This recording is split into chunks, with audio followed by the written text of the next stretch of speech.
Over the course of the next 4 days, we'll be watching 4 teams play against one another for 1 slot in the main event, and the week afterwards commences the real deal. For now, though, we talk about qualification and what is at stake. I'm Retro, joined by Winter or Summer. I'll refer to both probably through today, but here we are. We're both here, though, to give you the action over the next, well, technically 2 weeks, but at least 4 days for this qualifier, to see who will make it and who will become triumphant. Yeah, and I think you've highlighted it. Over the next 4 days, we have 4 teams remaining. So this is a double elimination bracket as well. So the stakes aren't necessarily super high today. It's sort of that warm-up match into the playoffs bracket. But they do have a second chance, whoever does fall today.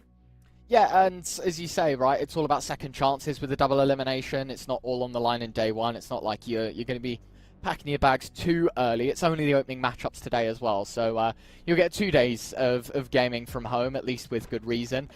We, of course, have our opening matchups. The first one today, Papa is Supermassive taking on Team NVUS. Later on, of course, we have Eternal Fire playing BBL Pacific. And, you know, us yesterday, we were even discussing the fact that... I mean, as it stands, BBL is in the main event, right? Like, we have another BBL team playing, obviously, with how everything works in terms of having sister teams and you know, like, being able to pull people from different places as a Tier 1 org. I guess exercising that right is what these guys are doing. Some mixes involved as well, another veteran name in not just Valorant, but as a whole, right, and within esports is Eternal Fire. A couple of mixes as well, which is really fun to see, because we always go on about how well drilled teams are, but I don't think people quite realise how good your drilling is until you play against one of those mixes, and you kind of have your buttons pushed in ways that you don't sort of expect normally. You know, it's not an orthodox style of playing any video game, never mind Valorant, where, you know, I think a lot of things can happen in very weird ways, and, you know, it's basic FPS stuff. But unfortunately, the way the bracket looks is that the two mixes will be playing against each other first, and then, of course, you know, it's Eternal Fire, BBL Pacific in the second, and, you know, lower upper bracket business. Yeah, I was even talking to some of the people that are more embedded in the Turkish scene, and yeah, they said a lot of these teams are formed of friends, which is always good to see, because you're going to have those reps in ranked. But something that we were concerned about is the little to no reps some of these teams have in officials outside of this tournament in particular. Sure, you have teams like Papa Supermassive and then also BBL Pacific have entered into the Rebel qualifier, the Turkish homegrown qualifier. Obviously, they did not make it, but that's about it for the experience any of these rosters actually have coming into this outside of Prague. Yeah, and I know I said mixes, it's a bit general and not very true for Papa or Supermassive. They are a team that have played together, but the amount of officials, as you rightly sort of highlighted, it's not the best. You know, they've only played a handful of games. They probably have had enough time now to develop as a team, but in terms of an official environment, it's still going to be pretty fresh, pretty, you know, pretty new. We are starting on Abyss. We didn't get to see a veto. I guess we'll sort of learn as you learn as well. Maybe it's up on, you know, your VLRs or spikes or whatever else you use to have a little gander at that. But for now, Abyss. Must admit, not my personal favourite map in the world, but one that I actually enjoy watching. It's one of those where it's like, I hate playing it, love watching it. I think Abyss is becoming one of my favourite maps, I'll be honest. Especially a lot of my work is in GC, and some of the teams are coming out with really interesting comps, I'll be honest. We've seen Sages, we've seen Yoris, we've seen Harbors, and I think for these teams in particular, they're not shying away from bringing unorthodox composition, especially NVUS. I was looking at some, like, the little VLR matches that they do have, and the inconsistency of roles that I'm seeing some of these players on. Sure, you have your designated duelist, you have your designated info initiator, but it's the controller that is kind of getting passed around. We've seen about 3 different players on Omen, and then also a Deadlock being brought into the mix when they get picked up, so it's definitely going to be interesting to see what roles they do settle on going into this matchup, along with the agents in particular, because honestly, music is really interesting on the Yoru in particular, so hoping to see that one as well. Yes, on the flip side of things, Agent Select nearly over and done with, and we can jump into the action. Of course, Papa are Supermassive favourites in this contest. I think it's very obvious, right, when it's a team versus a mix, you're always going to favour the teams. But I think my point still very much stands in terms of how mixes can sort of throw you off your game. You were talking about, you know, so many different people picking similar agents, and we're trying to, like, switch roles a bit, and all of this stuff. Like, it can be a concoction of greatness, or it can be your demise, right? Like, that's the way that the cookie crumbles. And especially, you know, when limited amount of rounds sort of in each half, you know, 12 aside, as it's always been, but it's like quite quickly the game can get away from you. You know, you can start to lose 2 or 3 rounds, and all of a sudden you have a look at the top middle, and it's like, oh my god, we've only had two full buys, and we're like 5-6-0 down. It's like, okay, well, something's got to change. So you've got to start on the right foot here, and that is what we are hoping for. NVUS on the defense. It is the Papara Supermassive side on the attack. Anything we want to talk about maybe here, Summer, in terms of agents? Well, I think so, right? No, I think it's pretty standard. You got a mirror comp coming out. There's nothing really varying coming from either of these teams. But just a little fun fact for you guys. NVUS have played this map once. Technically 100% win rate. Supermassive twice. Again, 100% win rate. Not really much there. There's 3 maps being played and we're saying, oh yeah, it's 100% win rate. This is going to be really great.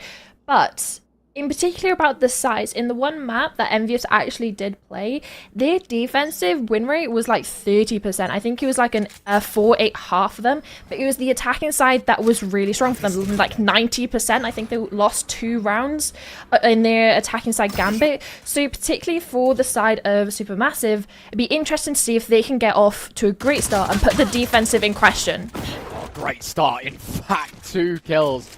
Quick succession, 1 after another. 5v3 for NVUS on the defense. Spring-loaded double, forcing the hand away from A and towards B. Unfortunately, you move out of the hands of the Astra and then right into the Cypher, and one of few agents that is very capable of playing this site solo. You've got tripwires, you've got cages, you've got basically everything you need. As the spike does go down, at least objective being played to the end. The Supermassive side now needs to figure out how they want to play this in the 5v3. Like you said, there's a Cypher over towards that B side, but everything's been cleared out for the side of Supermassive, but they have a lack of numbers. iPod and even Venti trying to take that back into their own hands, doubling up for the Astra, but finally gets taken down, even in the back out, and even the HP is so similar. They have to get in front of these Trace, but also the time sticking away, the 6th man. There's an opportunity, but it is shut down pretty quickly. And I think that is the perfect example of mix versus team Valorant, right? It's like well drilled, you go for the early picks, you have this calculated push and control towards A, and then it's a 3v5 and you've got these ranked demons that are just able to sort of throw disadvantages, or at least the mind of losing in disadvantages completely out the window. Turn a 3v5 into a 3v0. And NVUS beaten at their own game. Well drilled. Start is strong. Now, think back to basics, especially for this attacking side. Had a few early kills fall out of your hands. Can't really afford to do the same. You can see Util just being deployed in the mid position. Even the KO knife going out towards close A. It's all about prodding and poking right now for this attack. And speaking of, it is all about timing. Jet beats in, it's a tag, but to the shoulder, unfortunately, of the Astra. Not quite the headshot, and with that, well-versed defense will start to overgamble towards A. It's not even gambling, because you have that Jet who's pushed out of B, Ryan, all the way through B, all the way into mid, has seen no one on the path, and it calls for those rotations in. Unfortunately, Supermassive did not pull the trigger on popping out into that A site, worried about this possible flank, but they're not going to find anyone. All of these players for NVUS have stacked over towards A.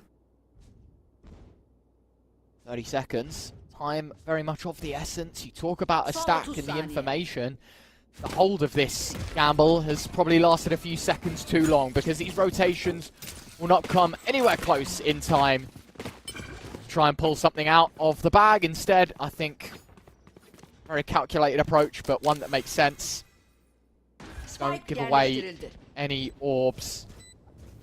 All about playing for exits, maybe an upgrade in weaponry, but you definitely don't want to be giving away 5 orbs to the attack, especially 2-0 down. Other than that, though, pretty straightforward business. Nice little response. Second round follow-up is clean. Even some damage to go with it, maybe. You're talking about the orbs, not many on this Jet player, but there's a couple of those supportive agents that are starting to rack up those numbers, whether it's by picking up the orbs, getting that spike down. So yeah, coming into the 3rd round now after this, because it's just going to be a cleanup for Supermassive. Yeah, just on the way out, a little bit of damage being done from the KO of NVUS, but that's about all that she will be able to speak of. But yeah, it's more of filling in those ore points for those supportive agents. Like the Astra's a couple away now, even the Sova's starting to rack up those numbers, and it can really make this third round scary. Yeah, get a replay, pretty simple stuff. Umu pushing in. Pretty easy business, well taken care of. Both sides going to be quite happy with that. Second round on the board, few ult points go either way. And we now head into the real round here to start off this first map. The full investments. Information going both ways. We were talking about those KO knives going early. Just about prodding and poking, as I was saying earlier, Summer. Nothing too special. But the reaction off of it here from NVUS is pretty neat. And they've also dealt with a camera over towards B. iPod dealing with as much Cypher util as possible, getting those shock darts out. Unfortunately, not being able to connect to the trip, but the camera is down. That information is going to be starved from them. But also a player over towards Mids being taken down. The Jet duel heads ahead, and even doubling up for the Astra taking the initiative this time. 5v3, numbers slipping away once more. Nice. Ansi with a name. Happy Pumbaa this time. Interesting. Love that. Lion King. 50 seconds. Got to find more out of this. Astra Vandal in hand. The flash is so good. Sellerson able to take the Astra out of the equation. 2v4 post-plant as well as the spike goes down. And by the looks of things, no wiggling away from having this commanding lead for the Supermassive side. It's just over darts. It's an attempt. But it is nothing more than more damage falling in favour of the attacking force. A triple stack towards main. When there's one, there is three. It's the Guardian of iPod to secure the third. And with that, yeah, pretty easy stuff.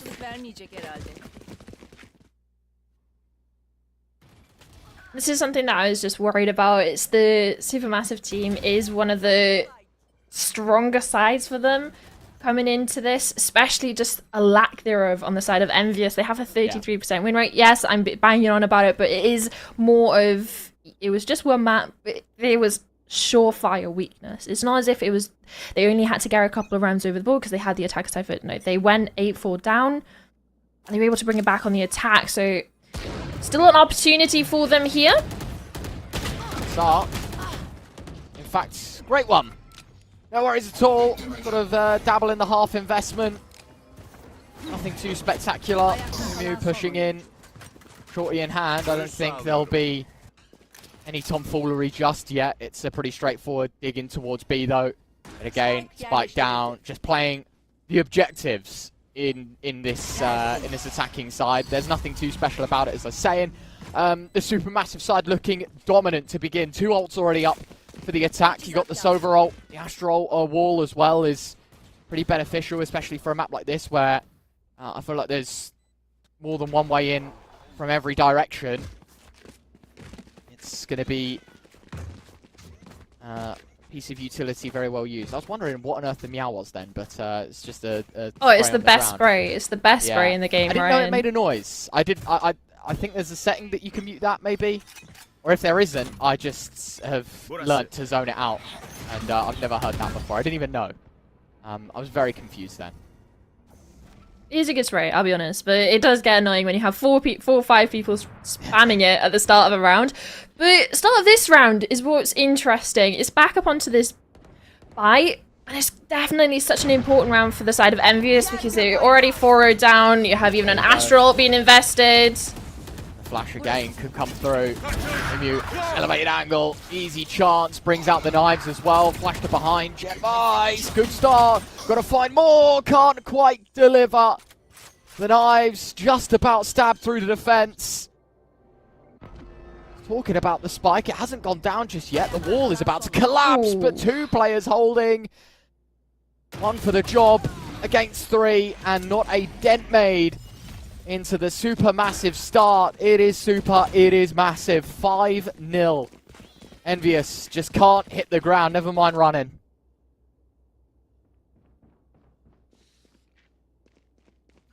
Hoxman playing against his ex-team in this matchup. As you can see, still has that tag towards the beginning of his name, the SUP. Oh yeah, it's looking dire because this is looking like it should be getting converted into a 6th, and then you have the opportunity for another gun round. But from what we've seen, Ryan, the gun rounds have been super clean from Supermassive. We're pushing in. It's just... It's like we're hitting the rewind button every round, right? It's just... How does round 1 start? It's admittedly different to the rest, but it's like round 2. First kill for the attack. Third round. Attack, 4th attack. It is constant. A barrage, in fact, to this defense. Oxman, well read into by former friends. Knows that the flank is imminent. iPod to take down and take out a 6th. This attack sits flawless. This defense flawed. And I was going to mention this exact point. When do we see that minute breather offered up? You know, when do you give yourself a bit of a rest to talk about what's just happened? You've played half of the first half already. There's no way you can get in the lead now after 12 rounds. You're only playing for a draw, and that is at the absolute best. I don't know. I think this is not exactly desperate times just yet, Summer, but definitely showing that maybe, just maybe, we either came into this map a little too confident or a little under prep to what Supermassive have offered. I think it's more of how expecting we were of NVUS coming in, because they've played this map. They played it against Galactica. It was a terrible start for them, admittedly, but it was more of that turnaround factor that they had going into their attacking side. So I'm still holding on for that we could possibly see a change up going into the second half. But yeah, if they let this half get too far away from them, let Supermassive get up to the 8s, to the 9s, and honestly, even a possible flawless, maybe into the double digits already in one half, because we're 6 rounds in, and I think the strongest round contention we could have said that NVUS have coming into this was the pistol. No, definitely. Their closest round, and since then it has been a whitewash. Hopefully the minute has offered up some sort of plan, a well-concocted idea of how the Supermassive side will be dethroned here in the first map. But as you're saying, right, as a map that is already so one-sided, I think it's quite scary how dominant this half could get. And you can see the null command being used. It's a nice start here for NVUS. Through the smoke, Toronto a second, and it's just like the pistol. We have a 5v3.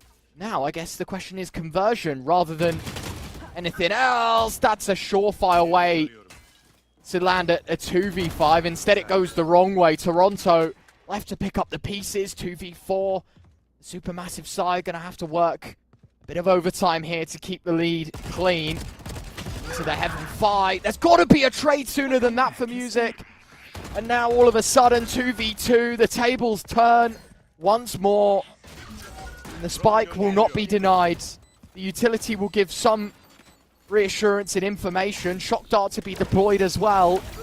It is all about prodding and poking, but there's no kills in the feed just yet. Skyland takes first contact. Happy to show face. Selazun under heavens has a chance. Spots a few pixels, but not quick enough. And now Skyland to keep the dreams alive. Can't hit the first. And a double swing will finally put NVUS on the board. Better late than never, Ryan, because it was getting a little bit precarious for NVUS.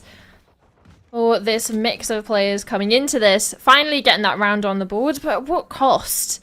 It was an expensive round for sure, and Supermassive, I don't think they're going to be any worse for wears in regards to economy, so they're really playing this comeback on hard mode currently. Yes, bit of a tech pause here as we head into round number 8. Alright, a bit of a ping problem, but that kill is criminal, by the way. Yeah, it is. It should never go that way, right? Like, it's so favorable for the defense. And I've got to say, despite it being a 2v4 into a 2v2, the way that they actually conducted themselves in the post plant from that position for NVUS was quite nice. The double swing, they weren't really going for individual fights and trying to be the hero. It was just a case of, look, the numbers are even. If we play together, you know, better way of winning out the round. By the looks of things, the tech pause already over. We just get the music going, and you know, swaying your shoulders side to side maybe, but it will quickly come to a stop. NVUS happy to continue, and as is the Supermassive side. 6-1 though. Sure, we were talking about better late than never, but one round doesn't quite cut it. Neither does two, nor does three. You know, we've got to see some concise and consecutive rounds, more importantly. And that insta-kill back out, it was a 1 up, 1 down situation. Nothing was able to be done by NVUS. Even a Hunter's Fury trying to get this Jet out into the open where they can actually capitalize on it, but there's nothing. And if anything, it goes in detriment to them. Venti is able to pick up a kill onto the KO. And now, sure, they let the last round slip away from them. It was a 4v2, brought it back into that 2v2. Just not enough this round. They're putting their best foot forwards. Already flawless so far. 3 left to deal with. They're going to the Cypher site. It's the pivot, as you say, straight into the jaws of the Cypher. Got to be careful for tripwires and all the rest of it, because the numbers will quickly thin. Sure, it's still in favor of the Supermassive side, but with the Cypher hat off his head, the information goes worldwide for the defense, and there is a big flank coming in as well. The distraction play, but doesn't result in a frag. iPop finds one.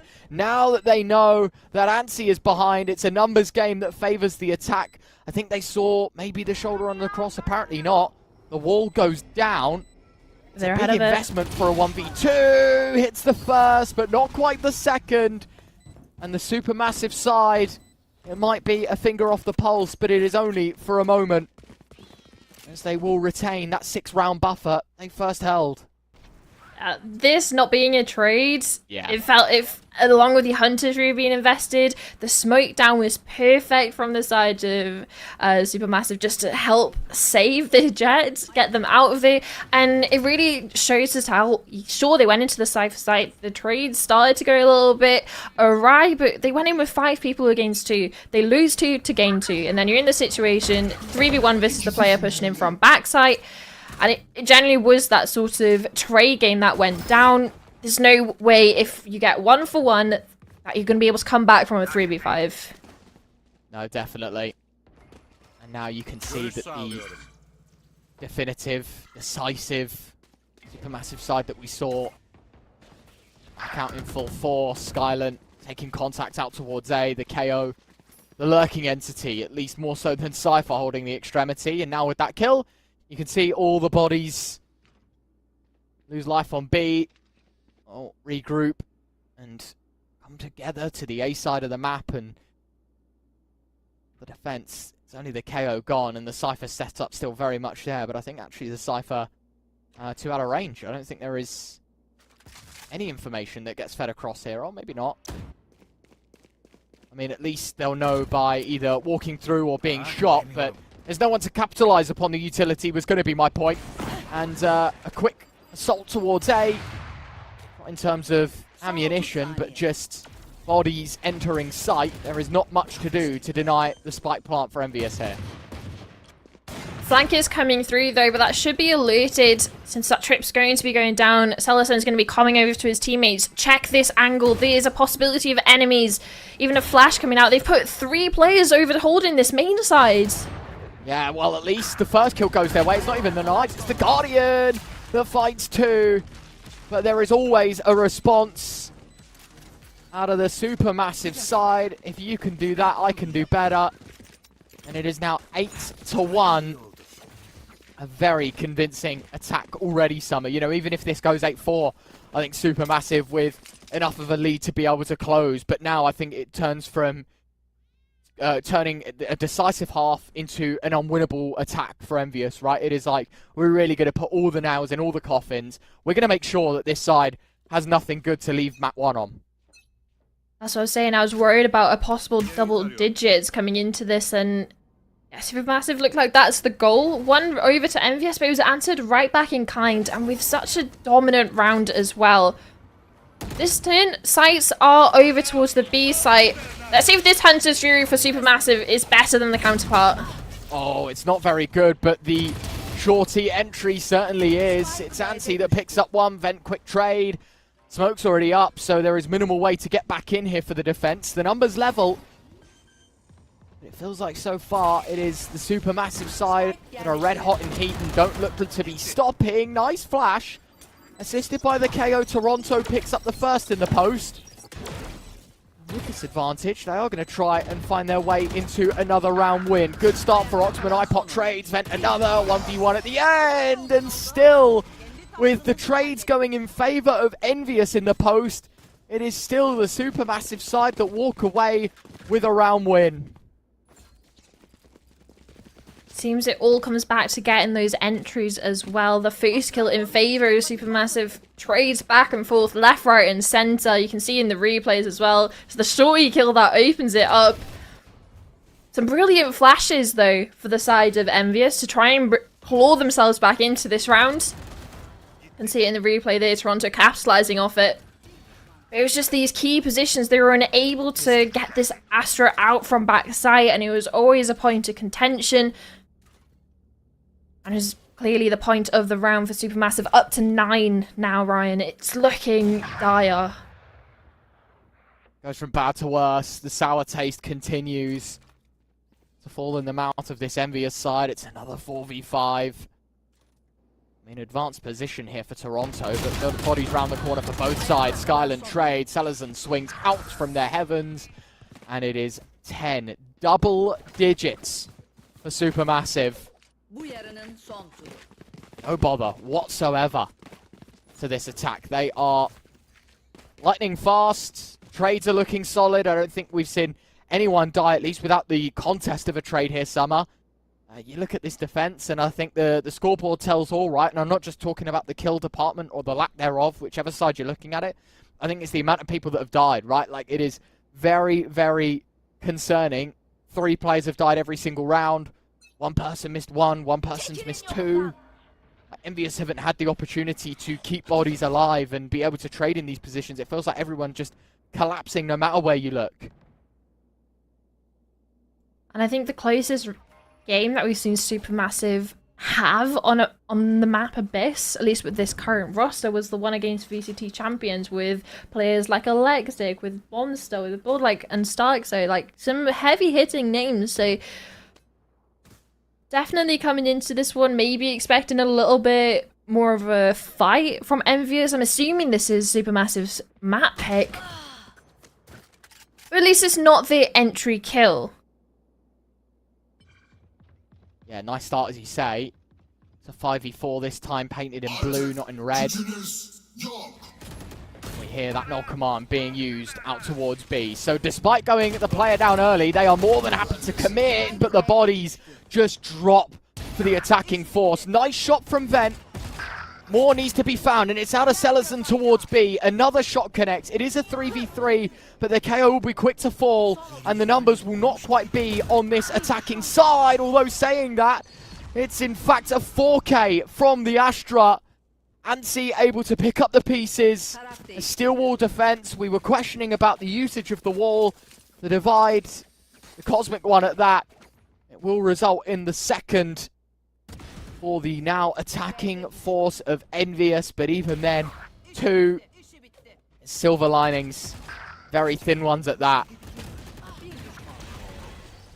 It's wall on wall over towards that site. They're trying to navigate the lines of sight which are still available to both of these teams. But yeah, like you said, Ansi really stepping up for the team there.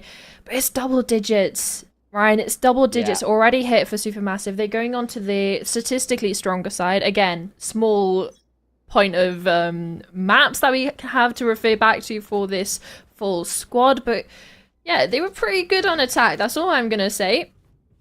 But let's see if NVUS have an ability to replicate what they've shown previous. 90% attack win rate in the one map that they've played so far in this tournament. And it really starts with a pistol, Ryan. You can see it's such a heavy default across this map. Finally, NVUS are wanting to explore over towards mid. There's no one there to greet them. Only a Sova playing for that information. But it's an information and a kill. Not the side that you wanted to see either. iPot collecting one. At least there is some response again. Ansi on that Astra delivering good news. The KO even picking up another 4v3 in favour of NVUS. Salazar, you can see with the camera out towards B. Unfortunately, it's the Cypher lurk towards A, but you mentioned the game of timings. Oh, it's all back turned. Nobody knows at this point. Ultimate should get a freebie onto the Jet unless... Oh, no. The jump spot didn't spot. And that is death and casualty added to the tally for the Supermassive side. We were talking about the lurk. It needs to come into fruition and fast. Vent able to find one, but it doesn't deny the spike. HP is low as well on a couple of these players. It's mainly only the Astra, only Ansi with a full HP bar to talk of. But it's not a full... well, full anything for the side of Supermassive. They do not have a player left to contest this. And like I said, it starts with a pistol. And for the side of NVUS, this is really the best that they can ask for going forward into this round. Replay of the shot towards mid. A lovely shot. And just... a little bit of a interesting jump peek over towards board. You really do feel for them that it wasn't actually spotted. They were jump peeking a little bit more of that deeper angle that you tend to see CTs play on once, tend to see the attackers play on once they're in that post-plant situation. Just wasn't expecting a Cypher up close and personal. Not pretty, is it? I feel like that jump spot goes a little bit better. The round could have been shaped completely differently. Instead, they'll have to settle for second. At least in round 13. It's one that gives a bit of a lifeline to NVUS, and I say a bit of one, it is fractional. But this is how the Supermassive side started when they were on the attack, so... again, I guess it's the mentality of if they can do it, we can. Vent maybe spotted. It seems like there was a lot of crosshairs trained on that right side of the box. Life goes out, information being traded both ways. I think that's 3 players that get caught in. So now they know the volume of the attack. They've just got to do something to stop Bulldogs left and right. Toronto gets the opener. Site collapse looking strong. Oxman taking Vent. It's kill after kill. It's all in red. Supermassive side will not have much of a say in being on pistols. It was always expected to be the case. Even the shorty getting caught out, back turned, Umu not able to find much, and Salazar left to tuck tail. And he goes out on his own terms. I respect it. Yeah. Not wanting to hand over an ult orb either to any of the remaining NVUS players. You can even see the KO ultimate, the null command 1 away. And this is something that we were talking about, how dominant the third round can be if you get some of these ultimates online early on, and especially with Geneva's being able to pick up some of those easy frags, get some of the spike planted in the last couple of rounds. You can see the all points have been funneled into this KO player. It makes sense. Brute force attack would be quite nice for them.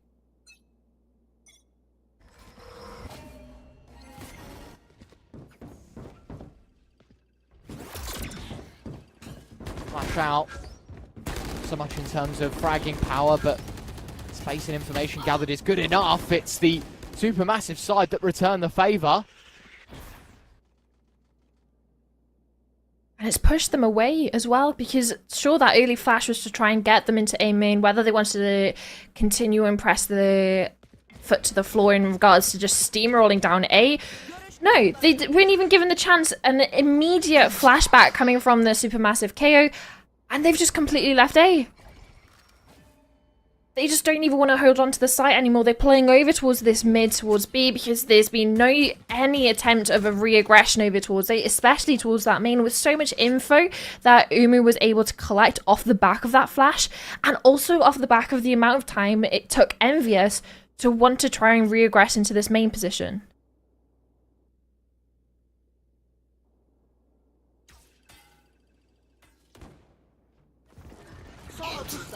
There you go. We were talking about the stacking of the orbs. It's the KO ult, the null command.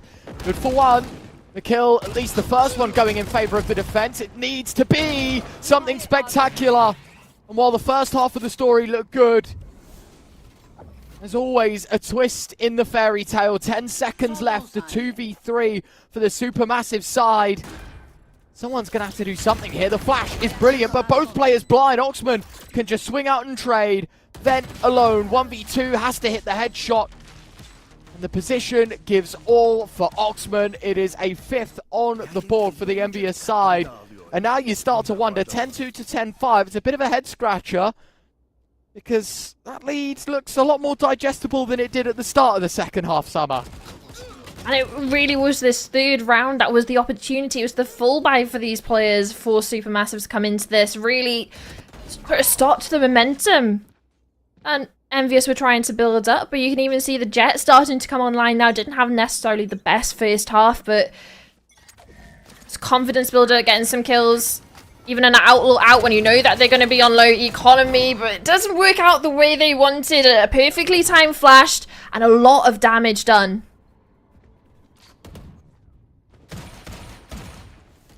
Skyle again, cheeky. Catching one off, and you are right. Just a bit of an interesting position to be in. Would you clear this? No. Let's see if the Jet clears this as they start to walk up. It's going to be on opportunity. Only one bullet needs to be hit. It actually is cleared. What? How? How do you expect that? How often do you think they've played that in ranked against each other or something? The fact that that's so hard cleared. You know, I think the only thing you can take away is if that you weren't already like sort of conditioning yourself to the idea of, I need to clear this position. It's the fact that nobody's holding, right? Like, someone's got to be getting the information, and if it isn't super passive in middle, you feel like there would have been a lot more pressure on the extremities. So the fact that there was nothing, surely someone's doing some sort of gimmick, and as you said, maybe it's just been ran in ranks a few too many times. Nice shot from iPot. The outlaw in another set of hands. Spike goes down. The bodies start to fall, but it is both colours. NVUS leave Toronto 1v3, and that is as clean as it gets. A surprising start that left us a bit gobsmacked, but actually, it's the Supermassive side that get the last laugh. Honestly, that clear mid, fair enough. But it's more of, when it comes onto that site push, the amount of times that we've seen iPot be able to dance around the dart, whether it was on that attacking side where he was able to evade it, and then we saw that lovely flick from him. But it's more of, he's evaded this dart. The Astra's completely unaware. So you've got a player going for the spike plant. You have a prime opportunity to take a 1v1. Even if you're disadvantaged in the weaponry, if you connect that headshot like we saw perfectly printed onto his face, a double kill ensues, and it's a round over to Supermassive. One of the most unexpected ones as well. And now you can see the confidence is just being right back in him. Really nicely done from Skyland. Cypher Trap's doing their job, not so much for slowing down and the stopping of the push, but more just the information. The Jet has stashed out. No way that's going to be on its own, and NVUS will lock in a plant. It's got to be a kill. No! Oxman. Missed opportunity. Music able to spot one. The flash is very solid. And all of a sudden, forcing the Jet away, but the refrag potential is there. The push back in, and all the bodies fall once more. It's ended 2v2. Now 1v1. Vent against that Jet. It feels like against all odds. The information, it all falls silent. It is limitless.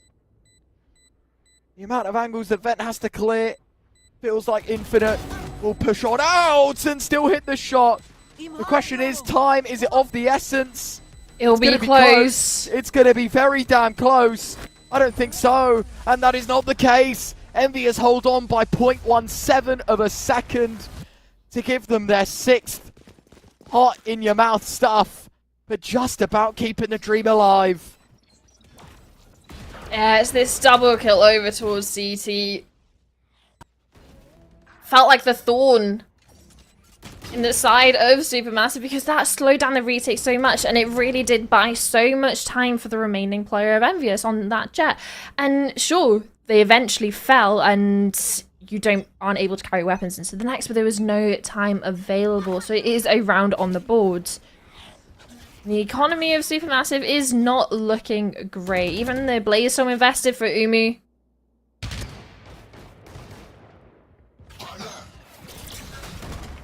Flash in. Tag through the... What? through the cage. No one expecting it apparently for NVUS. At least there is some form of response. Music's out in the heavens. This is going to be coming as a surprise for the defense. And a great shot from Music. That is disgusting. 4-on-2. Supermassive side. Fall brick by brick. Not much this defense can do as the Jet Knives just plow through the defense of the Supermassive squad. And it wasn't exactly like the best of buys for the defense. It wasn't the flashiest of rounds from them or any gimmicky set pieces, but that is a real display of confidence and of control of the mouse for Music. And now, look at this. It's a timeout of their own for the Supermassive side. Hold on, 10-2 to 11-7. Something's gone wrong. We need to start pulling out solutions, not cause more problems. I know we talk about, even in that sort of T1 space of the Turkish Jets, the Turkish Demons, and the aim some of these players do come through with, and I feel like this round encapsulates what they talked about in that T1 sort of frame space, or even in the GC. Turkish players seem to have incredible aim and put on display with the Jet Knives especially. And yeah, the timeout coming out now, I don't mind it being a little bit later. It wasn't on that second rifle round that they had the opportunity to close out. They've given a chance for, well, the players to come up with an issue. Now it's the coach on the mic, Uwe, bringing that pause in, having some ideas, because there's 4 ultimates to work with.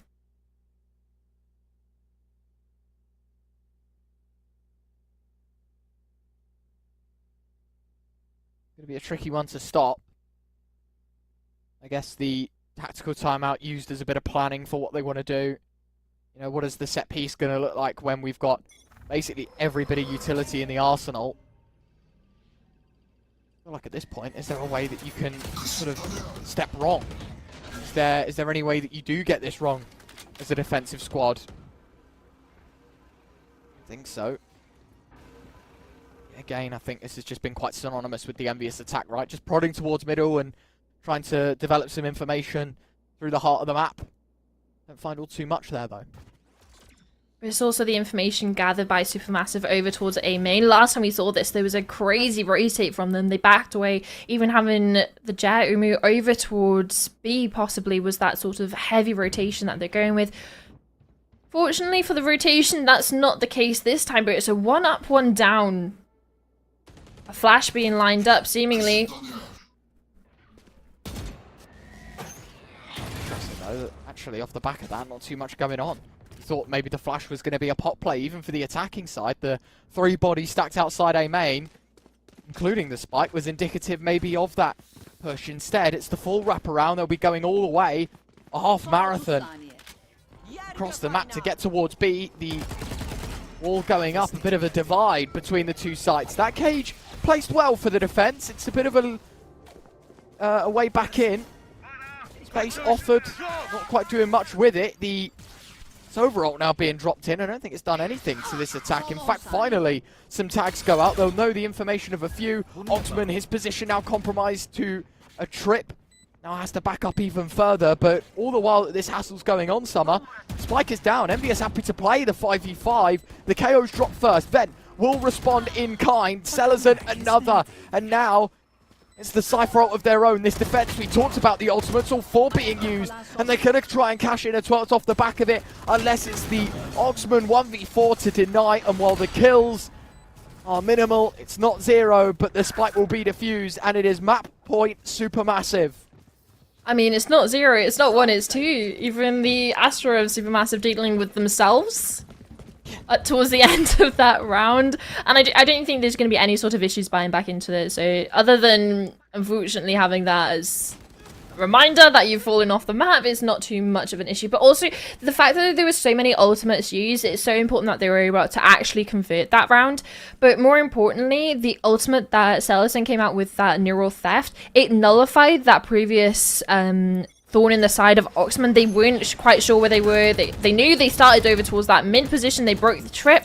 But so much information gathered off the back of that. But this time it's kills in favor of Toronto. It's the Sovas taking the entry engagement. Now, pump the brakes a bit. Group up, develop further control. The lineup! It's so damn good from Umu. Vice only wanted to push in to grab the ult orb and didn't want to be denied of it. Instead, two teammates dug 6 feet under. And now the wraparound, this Cypher has to engage on a massive flank. And the B site will be left vacant for this NVUS side to attack. But the problem is, the spike more or less boxed in. And on top of all of that, the rotate will take too long and will be too loud. Couple of smokes, trying to give them a way forward, sort of slinking their way through. A third one even going to get dropped in towards heaven. But Body's still waiting patiently on the site. It's a nice shot from Skyland. Umu taking a hat-trick. And this is looking game over. Oxman, a 1v4 to deny the supermassive side of a supermassive start. And I don't think it will be the case. Selazan to close. Supermassive, 13-7. And that's the first game closed out. And what a fashion as well. It was just an early engagement from the Sovas, but it was answered back in kind with a double lineup from Umu on that Jet. And even going into the late rounds, you had constantly active players for the side of Supermassive. You had Venti that had already pushed out of B, which inevitably nullified the look that you had from Oxman on that Cypher. So it was more of Supermassive were constantly active, whether it was on the defense or whether it was on the attacking side. So really nice and impressed from them on the first map. Yeah, definitely. The real question is, the tone setter of Abyss is done. How's it going to look on Ascent up next? We're going to go to a break, but when we return, that second map coming all and ready for you. Heroes. They're made of actions. They know how to win. They're out of this world. You know them. Be one today. Get serious. Be the story to be told. All you need is dedication, perfection, precision, a winning attitude. Become one with your duo and embrace the monster in you. Tulpar, for serious.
Welcome back, ladies and gents. We are here for the second map, and Summer, you know, we were even having a little discussion about it during the break, and at the start of the second half, we were like, oh, this is quick, this is easy, simple stuff, and then by the end of the second half, we were left on a little bit of a head scratcher because Abyss ended 13-7.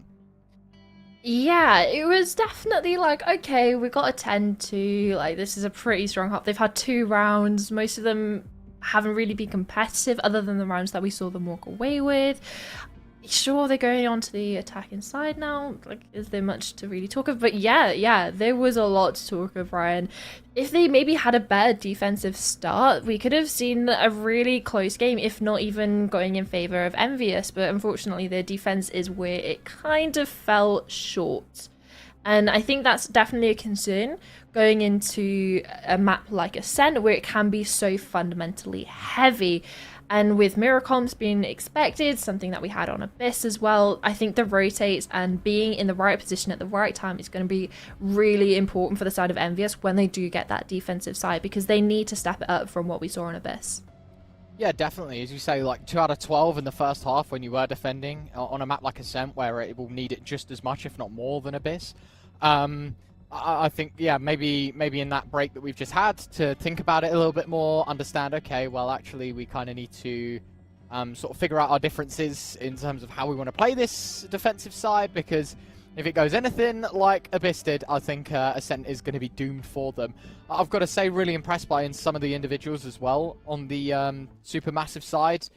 You know, you had iPot, who was consistently in the kill feed. As a Sova player as well, you know, Umu as the Jet, understandably, will be near the top of the scoreboard. That was the case. And then also Vent, who played a really good game for the Supermassive side. There was some upsides to the form of the NVUS squad as well, but sort of falling second best, you kind of need these people to give it 10% more. And that's what we're hoping for here in the pistol. Contact through the mid-smoke. Skyland gets one, Selazan another. And the Supermassive side, well, they did lose the first engagement, win the next 2. And that's another thing, the engagements for the side of Umi on the last one, 8-3 on entries, and it seems like he's not wanting to stop at all, having that pop out of the smoke towards mid, although there's a grav net over towards Sport, and that's sort of doomed a fair few of these players, but Salison has an answer back, and it's now Cypher v Cypher. Oxman might be playing with the timings here. Salison not necessarily ready, but it's the headshot from Oxman. Doesn't even matter if he was low HP or not. He was doomed from that shot, and it's envious. They claw it back. Really nicely done. 5v4, 4v3, and then spin it right back on its head once more. Many twists to start the Ascent defense for NVUS. We were talking about defenses in the pre-show a little bit, saying, you know, we need this side to step up their game a little bit from what we saw in map 1. Nice to see that is somewhat of the case, at least the pistol going their way. But a close affair at that. The Supermassive side, you're going to be thinking, you can deliver once more. Oh, wow, that is a good bit of movement and a great counter-piece of utility. Then able to nail it back through the smoke. The Marshal is going to get overran here. Toronto needs to go huge. 5 bullets left. Switches to the Classic. Can't find them all. But the damage already done. Selazan 1v3 has turned it down a notch in terms of difficulty and given a fair bit of space to work with here. Dinked up by the deadlock. At least the spike will go down, but this round now feels a little less winnable than it did before. This is a lot, getting that spike down, getting 3 kills as well. It's already great for Supermassive, even if there's no more damage to be done. You're walking away from that round, honestly, licking your lips, wanting to go into the next, because you've taken 3 guns off the board for NVUS. Sure, some of the players were coming in with that sort of FPX, but not necessarily everyone buying up. We had a couple of ghosts on the team. But still, Supermassive, you get the spike plant, you get 3 kills, and honestly, coming into that with classics, you're definitely going to have a confidence booster here. Oh, definitely. Damage extensive to that defense. Really nice round, to be fair, at the end of it again for the NVUS side, but it's the pistol that ended 1v1, and it was the 1v3 turn 1v2 that still ended in a spike plant and a bit of extra damage done, right? So See how they handle the heat against those rifles that you were talking about in the third. A bit of aggression at NVUS towards B main. And a lot of utility just going back and forth. Even a wall being invested over towards A just to slow down the attack, get your Omen out of it. And that's another thing. We have NVUS on the Omen as well coming into this, getting swapped over for Antsy, going on to that deadlock this time, but neither of those players really getting into the mix right now. Is a kill over towards mid. Nicely done. The supermassive side now 3 frags. Bulldog burst fire while scoped. Unfortunately, none of the dots connecting. And it could be a flawless first round for the supermassive squad. Oxman clearing out angle by angle. The gun barrel spotted for Zelazan, and it is the case turned point. First on the board, flawlessly done. 5 rifles kept, and more integrally, it's the NVUS side now that have to sort of rattle back with a buy of their own, one of which isn't going to be all singing and dancing because the amount of damage that's been conceded in the previous 2. And already, Zelazan up to 6 frags. Sure, a lot of them were in that second round, but being able to get that ultimate up and online, especially on this T side that they're on, getting a pick, getting that ultimate off, it can make these lurks a lot more potent, I think is the right word, and it definitely causes problems for NVUS if they do let it, well, spiral away from them, because we saw what happened in the first map after they lost the pistol.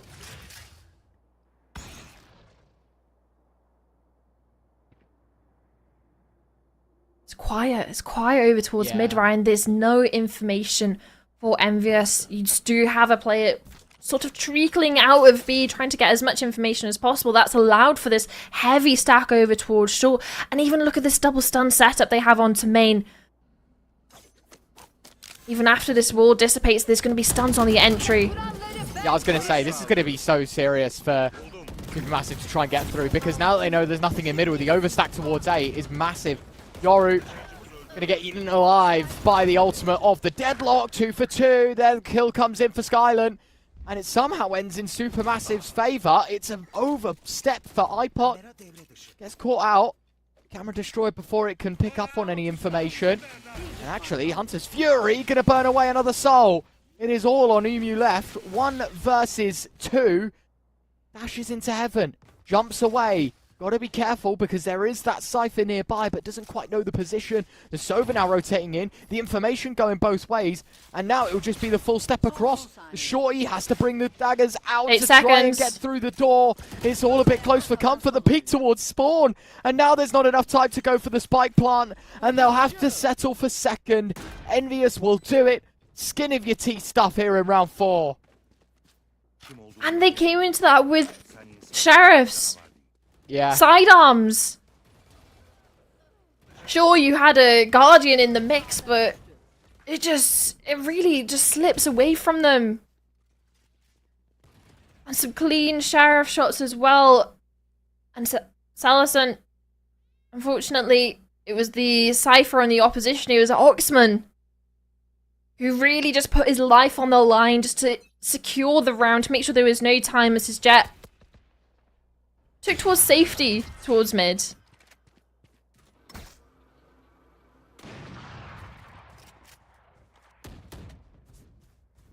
Peek towards mid, Yacht. Challenging Umu. Nice shot onto Music. All deployed on short. Deadlock going to buy a bit of time. And see, dropping it down, rotating to mid, trying to support the forces. But right now, Summer, yet again, those brakes pumped. Supermassive not really intending on a site, at least just yet. Thinking about plan A and plan B before deciding where they want to go. And it's deciding whether you want to go into the Cypher or go into the Deadlock. That's the potency of having a double Sentinel, and such a hard double Sentinel as well, in the sense of the Cypher, but also more of that Flood Sentinel of the Deadlock over towards A. Shock deals with a couple of those things, but it's the peek from Umu. He trades out immediately his teammate, but it's an ultimate over towards backside. pinged out TP to try and misdirect the attacking players, but it's another one. And it seems that he's just TP'd into his death, but no, it's not. It's a TP into kills, Ryan. How on earth is he getting away with murder twice over? All on iPod. 12 seconds, yet again, time ticking, burning away. And now the information given away. 5 on the clock. Genvice has delivered beautifully with the Guardian. And as you said, the TP, it looked all but over for the Omen. Thought that was going to be a round given away. Plenty of bodies to defend and to deny. Instead, it was the opposite. Goes on a massacre. Somehow switches positions with the Sova in all of this through the smoke. And there you have it. Wallbang on the last. Knows his angles all too well. And with basically wall hacks at that point with the util going out, it was an easy shot to line up. 4-1. NVUS defense incredibly solid. A lot better and a lot sturdier than what we saw in the first map. And it's just the lack of capitalization on information that they had. They knew that player was backside, Ryan. They knew where they were. There was pings going in the opposite direction. Supermassive Blaze had so much information, but they just weren't able to deal with a misdirect from NVUS's Omen. The TPs going left, right, and center over the heads of some of the players. Umu, an operator in hand, so it was only a shorty he could take the engagement with, and everything else was through smokes, through walls. This time, Antsy, Judge up close. Blaze could be a close-range shotgun for the favor of Supermassive, and that's exactly what happens. But that's the Blaze Storms expended now. Yeah, gonna have to be hard-fought push into the site. The Judge in the hands of Umu. And actually, the Omen gonna get caught out. Not dead, but a lot of damage. And the kill eventually collected. Music, only an innocent bystander to all of this. Supermassive will get a spike plant. But of course, there is always a response. Pinging away goes the ults. Gotta be careful. Body's gonna be layered. The flash goes out. The clone walks out, but no one bites down. Instead, 1-for-1 trades. A second frag, but denied. Toronto dead. All on Ultman. 1v2. Spam through the wall. Nearly connects. Skylan. A bullet away from death, but only needs the headshot. We'll see the Cypher now has to play in front of the hard cover. Knows this. Trying to peek over. Trying to get the classic off. Eventually the right click lands. And there will be enough time just about to stick the landing. And it is ex-teammate turned hero for NVUS. 5 on the board for the defense. It's a double layered onto the flank as well, because the first players dealt with such ease and, well, speed as well, because they knew the player had come out into that main from the ultimate. They just weren't expecting a delayed flank from that Cypher, but you have to give credit where credit's due towards Umu, getting the first kill with the Blaze Storm, even able to utilize the Judge, closing the space, and yeah, it just comes down to a 1v1, low HP already, so that sort of takes out the amount of options for him in that round, especially with low HP. You can't really move from that box. And a timeout. This is the first time we've really seen NVUS in that sort of driving seat, whether it is really talking about that momentum or even the round count as well, because, well, map 1, it was Supermassive show all day long. Gotta say, it's a lot to take in though, Summer. Even though it was another round win, it's like another one where Supermassive don't pour every last penny they have into it and somehow walk away, sure, second best, but only after conceding a 1v1. Feels like the damage has been there every single round, and then just can't get over that final hurdle a few times now. The pistol, the 4th round, and now the 6th. Where it's all ended in very close affairs. But just none going their way. Now it's time to see NVUS can continue to take over. That is a nice shot from Music. Just the mental clock to work out exactly when the player's going to be bearing the corner.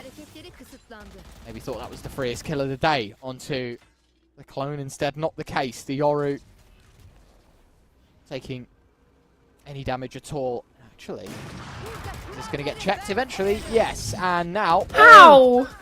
How on earth has that been missed. Not even the case of the deployment from the attack of Supermassive, just the movement to get out of it. Well, get out of the ultimate, sure, but not the death sentence that was given by Skyland. Sure, if the ultimate doesn't hit, I'm going to get the kill myself. Swings out with the Vandal, connects.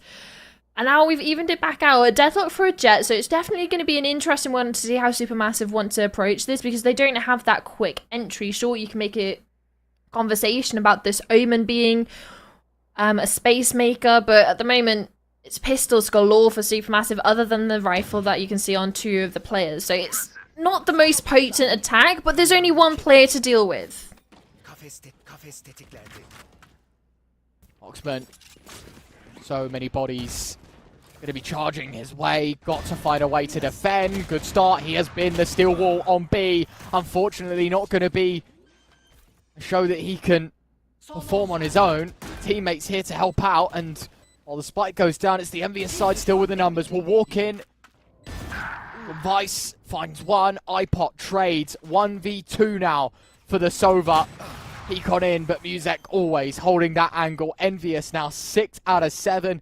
This defense just keeps ping-ponging strength to strength, and there has been no denial of this lead now, Summer, for quite some time. NVUS steamrolling through the attack of the Supermassive side. I think the mid-round is the only question of who's actually in the lead right now. Yeah, you can see the ult misses, but the kill goes through. But coming into these site execs, sure, they might get the spike down every now and then, but the retakes are on point. NVUS able to capitalize as well with the utilization of the Yoru on the operator, which is something you don't necessarily see as often, especially on Ascent. Sure, you can make a conversation about it on Haven. It's not the most popular choice on Ascent. Sure, you see some raises, but Jet is normally that go-to pick. But yeah, really showing why the Yoru can work out in situations like this with the fast TPs as well. You can see it's already TP up over towards A, so those fast rotates are an availability. There's also a get out of jail free card. It's like a chamber TP, but universal across the map.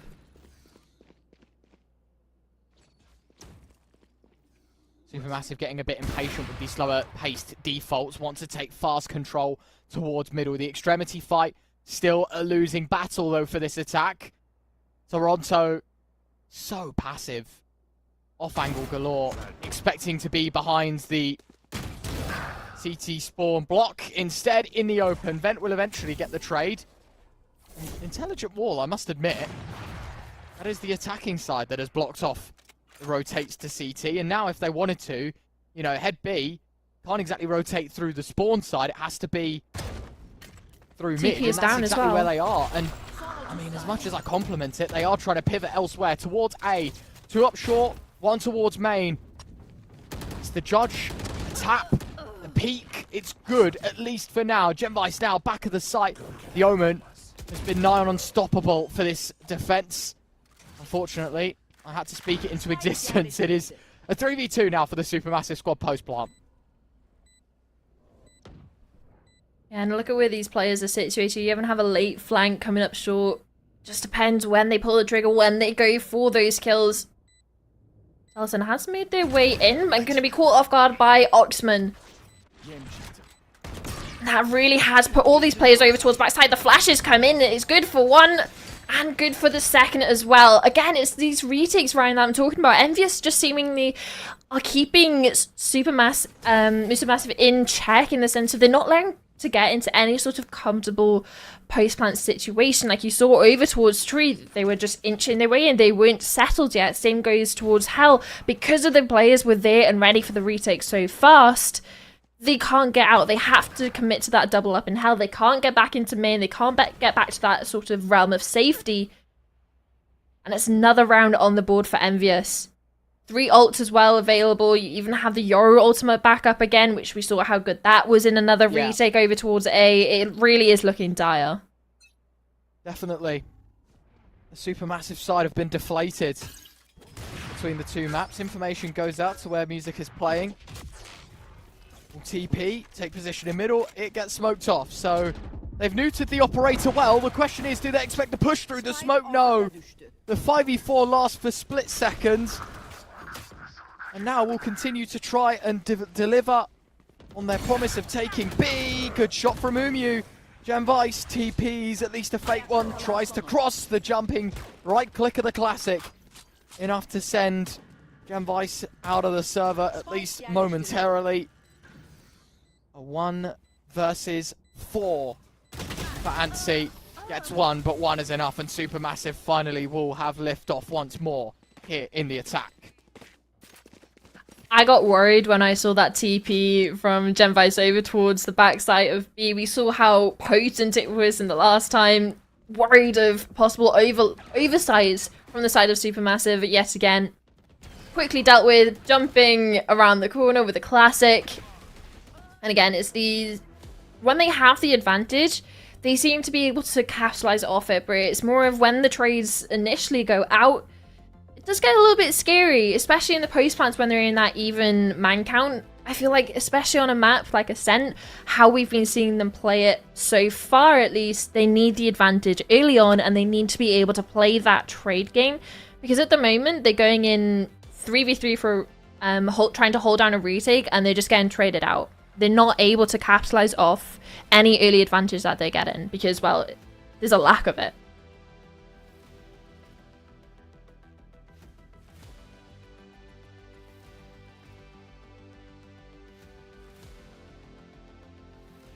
Moment to take a breather. The pause ends. Interesting that it comes from NVUS, right? Like, a team so far in front, they lose 1 round and it's... Hold on, that should never be the case. You know, this was a pretty straightforward first half and somehow it's been turned completely around.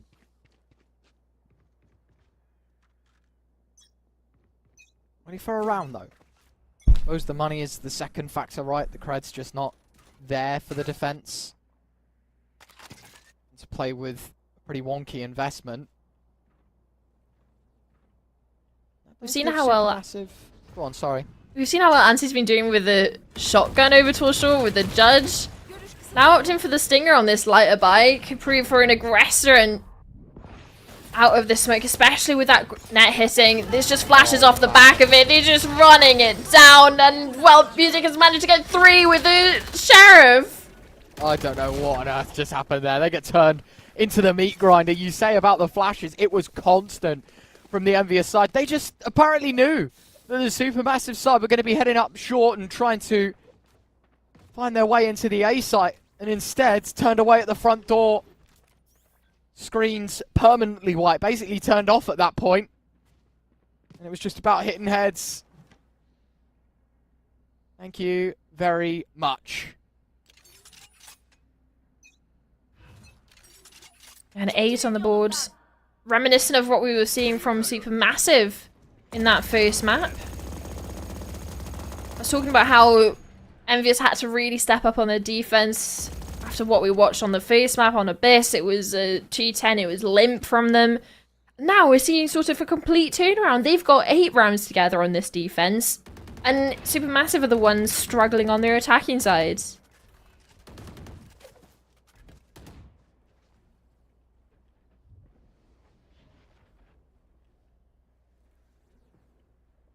Two left in the first half. NVUS commanding leads. That is disgusting. The Odin finds a second there as well. A distasteful double. And a tough pill for the Supermassive side to swallow. Genvice, another double. And now it is all on the Cypher. 1 versus 4. 3 in the round already, but will fall the penultimate hurdle. 9-2. Last of the first half. And it could be a double-digit scoreline, but the roles completely reversed. You saw the idea as well from NVUS with that wall that Ansi put out. Sure, it didn't necessarily work in the way it planned. Selson was able to get 2 kills off it, but it was actively using utility to try and cut off angles. So they put it over towards trees, so then Heaven was free, that they can concentrate everything over towards site. But also, it's more of the fact that they're so ready to fight over towards this short position. And it's something that Supermassive also are tending towards. They get that default over towards mid, they scale up over towards catwalk, over towards short. Now we have an ultimate coming out and a push from music over towards main, but Toronto doesn't need any sort of help. Sellison's down just to utility. Music comes out with an operator shot as well. Toronto seemingly close to getting his own.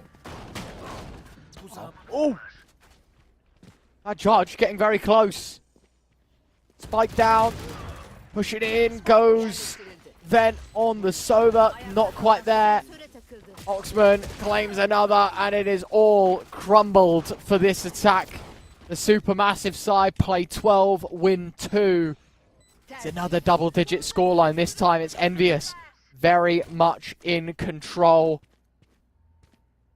Scary.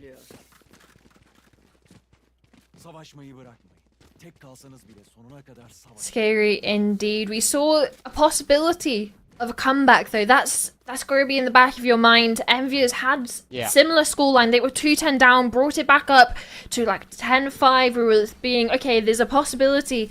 Got even to a 13-7. So don't want to count Supermassive out too much. Especially since it's them going on to the defensive side now. With a double sentinel as well. So I think that's what's going to be in the back of your mind. This was a double sentinel composition, but for the side of NVUS, they have this Yoru. It's such a dive agent that with the TPs, I'm sure they have lineups as well, getting some interesting positions off the back of it. And it could bypass a lot of the utility that some of the sentinels for Supermassive are going to be putting up. So that's definitely going to be a concern for me. Looking at this, how strong NVUS's attack can be with a duelist like Yoru. That's not your traditional Jet, your Raze, or any entries like that. It's such a heavy committal dive. Salazan out of the server, so there will be a technical pause for now. I guess offering up a few moments to have a little think about how that one crumbled, but the half stands 10-2. There will be no changing it, as you say. Maybe in the back of the minds, playing on the thoughts of the NVUS side is, you know, we started to mount a bit of a mini comeback on Abyss. We know what Ascent is like. We know how the attacking side is like. We lose a pistol and lose the gun by all of a sudden. They're right back in it and with the same level of momentum as us. Pressure still very much on this attack despite the lead, but it can be very quickly relieved.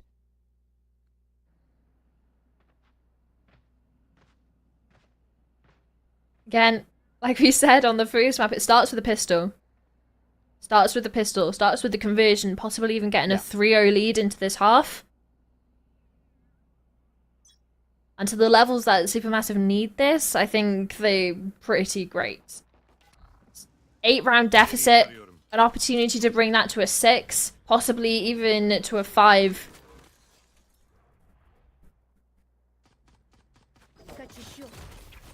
Definitely. Up in the net, has to back away. A shot from Skyland, the Supermassive side. 5v4. iPop gets another. Vent trying to push in on short. Decides to tuck tail. Realising the numbers game incredibly strong in the favour of this defense. No need to go over pushing and regroup towards short for NVUS. The jiggle, the shot is disgusting. Hold on a second. It's 2 quick kills and now the numbers left level once more. Player over towards main. This could be the way back in for Supermassive. It just depends how long is it until Vent plays. But they're not even planting for him. He does net a kill though. So they have got that advantage in favour of them. Especially with the players now closing in on Heaven. Sure, they have to deal with the deadlock utility. But one's dealing it out in the open. Salison. An easy pickings. Now it's just completely turned on its head. Both players left Heaven as well. iPot none the wiser to this. Has to clear every angle. They're doubled up with each other. No HP on the deadlock. Both players now jump across. The tap of the spike. Has to go fighting. And that is 11 on the board for NVUS.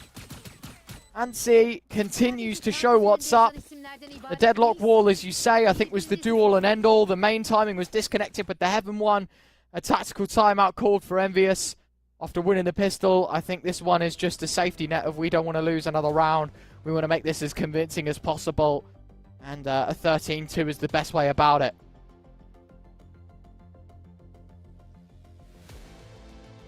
Double pistols as well. On the first map, they were split. On this one, it's just looking a little bit too scary to even make a possibility of a... Oh yeah, Supermassive, they got so many chances to come back into this. They got a couple of no.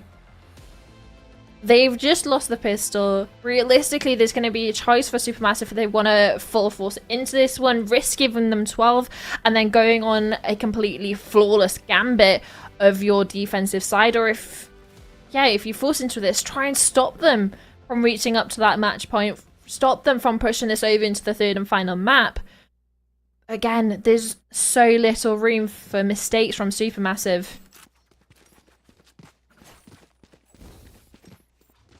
Order.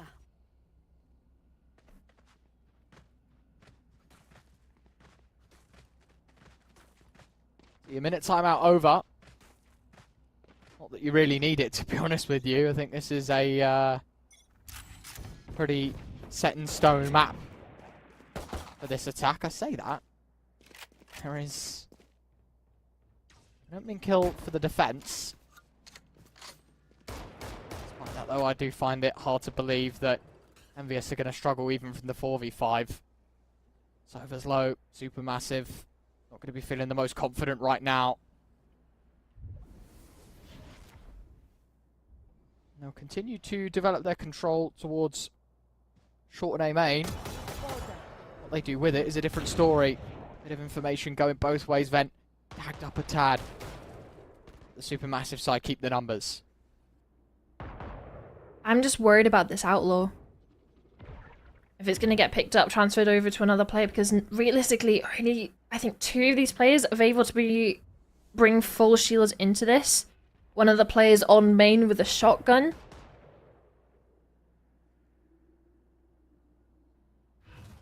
You can even see the pings going out across the map. There's so many questions about where they can be. You have a Sova holding spawn.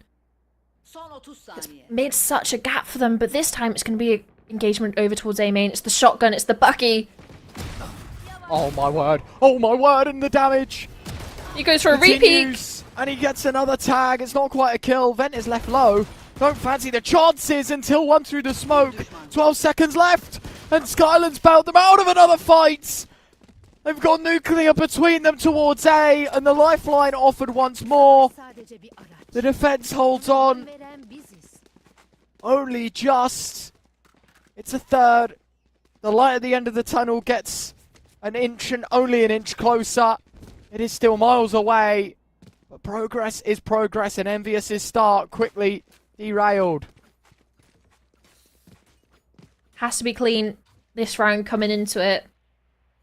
It was a force up from them, so realistically the residual cash isn't going to be there. There's going to be no sort of loss bonus. But it's the same for NVUS. So NVUS are likely coming into this with that really low buy, except maybe a little bit of utility. Skyland on the verge of danger there. See the bullets streaming past his hair. Yeah, keeping this as clean as possible is going to make more of a chance for that comeback. Make that comeback more believable. Music just wanted to cross over into Wine. He didn't want to take any sort of engagement, but that's good damage. Good damage for Supermassive. Walking Wounded is this Yori, is the entry player for NVUS. And even an Outlaw as well on this jet. So hopefully, for the side of Supermassive, hopefully we can get a game on our hands. If they can get this clean, get this over the line. And it's B.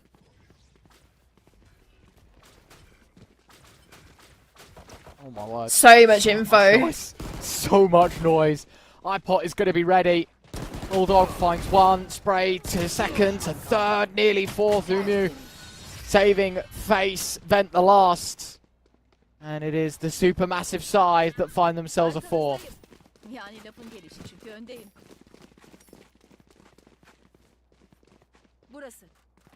We saw scary things from the Supermassive eco. They got 3 kills, got a plan. NVUS, not so much. Good answer back. And you can even see on that scoreline, it just looks so red. And I don't think I can really emphasize how much in favor this matchup is currently in favor of NVUS. Supermassive have a long road ahead of them just to bring this back to equal, yet alone take the lead, yet alone have the security to even close this out in regulation or push it to OT. It's not beyond the realms of possibility. I don't want to count them out just yet because they had a really nice defensive half over towards Abyss. And if NVUS can do it, why can't Supermassive?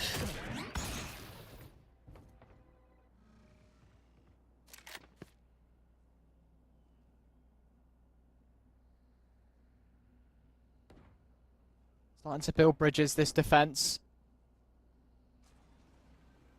You can see that the defending side ready to battle it out on short. It goes a Supermassive way. It's iPot on the Bulldog that finds one. Got to continue moving, and it's a pivot towards A that NVUS will try and succeed upon. Selazan able to get through the cage before anyone notices. The deadlock wall on short, so everyone has to come through the stairs angle. Selazan gets one, but it is traded. Toronto's found Vent, a second kill, and now the shorty has to come back through. Oxman's let it slip. NVUS down to 2, 20 seconds to go as well. The door shutting on iPot, but both players remaining able to find a killer piece before things turn sour. And it is a 5th on the board for the Supermassive side. Delay on the rotation as well coming in from NVUS. It was a great bait setup over towards A. You had the 3 players playing off the contact, off the shot of the jet. Have a player swinging out from sight. You have the paranoia coming in from tree. But the reaction was just too little too late from the side of NVUS. By the time they even got over towards the B site, you had the deadlock wall on shore. You had a Cypher that's managed to slip their way onto site. And by the time the hit comes through over towards Sis, you have a jet running out with a shorty. There's so many layers of different tempos for the side of Supermassive when it comes to these rotates. And NVUS were just always a step behind. Vent information given, has to back away, and it is a deep retreat. Musek happy to hoover up all of this space, but it doesn't matter if there's a flank from heaven. The blind is good. In fact, that is great individual macro play from Vent. The bait and switch now as Selazan was on the angle, but Vent relied upon to find a hat trick. Umu knows that the last player in main, you can even see the confidence with the shorty, going to try and close the distance. Instead, lets the sniper do all the talking, and it is 6 on the board for Supermassive. And if there wasn't any belief at the start of the second half here, Summer, I think at least something going to start creeping in here for the Supermassive side. And for NVUS, a bit of a slap in the face and a reality check soon enough, because it's 4 in a row, and the defending side doesn't look like they want to stop anytime soon. I think I need 8. 8 rounds for the side of Supermassive to really have that belief. And realistically, we could be there off the back of this round. Because, sure, this is the next rifle round that we have NVUS coming out with. But also, the implications on the economy going into the round after that. So we can see sort of that momentum shift. We can see a trickle of rounds in favour of Supermassive. And it's that sort of snowball effect on the side of the economy. Especially with how many players we're seeing Supermassive keep it alive late into the round. So 11-6, NVUS should still be in the driver's seat. They have 3 ultimates to work with, the Yoru, the Deadlock, and the Sova, all available to really have that heavy hitting kill effect as well, especially if you get a Yoru ultimate on a jet. Popping out, flash, get that shorty out. There's so many abilities that can kill for the side of NVUS to get that advantage early on. And Supermassive, you have the Omenal. That's so situational. But Dimensional Drift used over towards mid just for a lot of information. It's TP'd back over towards main, and there's going to be so much information gathered, not only towards mid, but towards A as well. Umu spotted, has to back up, retreat with the dash, offered up so much space on the site itself. And actually, hold on a second, Toronto has just picked 2 with 1 shot out of his crossbow. Skyland, Selazan, both with kills back. 3v3, the peek on him, but Oxman reads into it. The Supermassive side down to 2. Short blocked off. iPot in heaven. Position compromised. Information going both ways. They have to try and find their way in here. But no kill coming out of iPot. Selazan 1v3. Shoots away the camera. 3 to find, all individual. But all looking his way. And it is 12 on the board for NVUS. I was talking about the abilities that can kill for the side of NVUS. I didn't expect all three to be used and it be the Sova ult that gets the most out of it. A double kill with one shot of the bow, like you said. That could be the first nail in the coffin for the side of Supermassive. NVUS up to 12. No chance to close this out in regulation for Supermassive. They have to push this into OT. The ultimates now coming back online though. Umi, Vent, Skylan, all with ultimates. And I'm going to say it was an expensive round for NVUS. 3 ultimates, a round win. Match point as well gathered.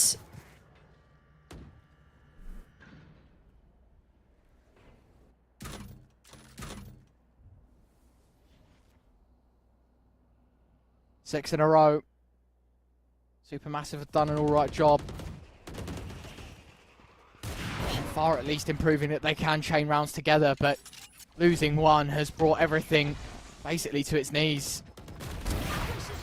Flash of the barrel spotted for Umu. First kill collected. Omen TP.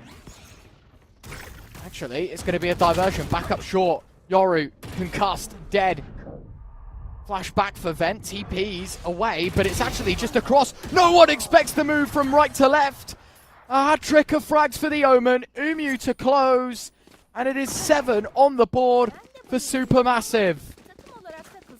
Right to left, left to right, paranoia in the mix. Everyone's discombobulated on the side of NVUS, and you can see the TP coming in here in the replay. Really nice double coming in from that Omen player. Yeah. Keeps Supermassive in it, as well as doing so much damage to the economy. We're back onto that force, sort of that eco half-buy situation. You have triple stingers, a sheriff, a guardian. And on the other side, you have everything you can ask for. You have an operator on Umu, which is just going absolutely ham over towards mid. Second time in a row, second entry for this player. That is a mega start, to be fair. That movement, as you say, in the last round, successful. This one, they've already cut the NVUS size down to 4, make it 3. You know that the spike's there as well. The information goes, but what is that? 2 bullets, 2 kills from Ansi on the Guardian. The spike will go down. The numbers do thin for the defense.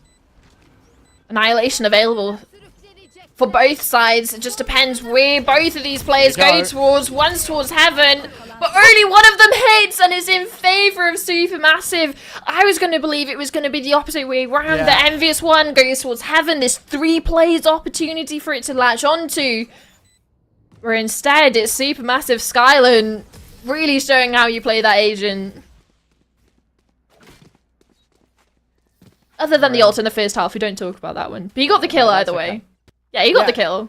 You are right, though. Like, you totally expect that Heaven shot to hit, right? And for the numbers to thin even further for the defense. You just think the lineup's going to be good, someone's going to get drawn in by it, and then it's going to force the hand of the rest of the defense to either push in further and try and bail your teammate out, or just give it up and have to play the 2v2. Instead, it winds up being the other way around. 3v1, headshot delivered, round done. And you mentioned how awkward the bios, at least in the last round for this attack. Oh. This one consists of a lot of light shields. Toronto through the wall has caught iPot. Skylan, third line of defense now. Drops the wall, couldn't have been at a better time. Will delay just for a few seconds. Genvice looking for the info play. Not much going for the defense. And now, 3v4. One gets tricky because Supermassive have actually very much over-gambled towards B. I think it was just the fear of how many players there were over towards main, how much utility was dumped on this Jet player. Yeah. On top of the spam through the wall, Toronto, I think, takes the cake for the King of the Odin in that round, especially going up against the opposition spam. But playing into this, Supermassive playing for a complete retake on A. There's no one to capitalize off any sort of Cypher utility. Got the deadlock wall lineups coming out. And even then, the only sort of utility you can say you can come back into this if you want early information is the Cypher ult on the body and B main, or you need a pick to work off. We'll move in. Flip of the switch. Denying the short presence, or at least the quiet approach of it. Little to no time. NVUS will squeeze in the spike plant. We'll move in through heaven. The 2 remaining players for Supermassive. They need to find... Well, sorry, there's 3. At least 2 from main. From heaven right now. 1's coming up short, but they're going to have to find 4 between the 3. Net deployed, trying to catch under heaven. No one checks above the generator. The first, the second, and only 1 more to go. And the position compromised of Skyland. It is 1 and done for the defense. They try, but the gap too far gone. It is NVUS that take the second map. And I don't even think we were expecting it, especially after the performance in the first. Sure, you made that sense of a comeback a little weak-willed when we were watching it, but this map, completely different team, completely different start as well. Going from the 2-10, they were down on their luck and they've decided, you know what, we didn't feel happy when we were like that, we didn't enjoy it. They've decided to do the exact same to the side of Supermassive. So really taking the lead in that one and coming it in, and we're going to a 3rd map. Be back soon, and I'm so excited to see how this one is going to turn out. Heroes. They're made of actions. They know how to win. They're out of this world. You know them. Be one today. Get serious. Be the story to be told. All you need is dedication, perfection, precision, a winning attitude. Become one with your duo and embrace the monster in you. Tulpar, for serious.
NVUS, a 13-7 on Abyss in favor of Supermassive. They had a staggering start, and we thought, you know, the defense looked terrible from NVUS for the most part, right? Got 2 rounds into the 12.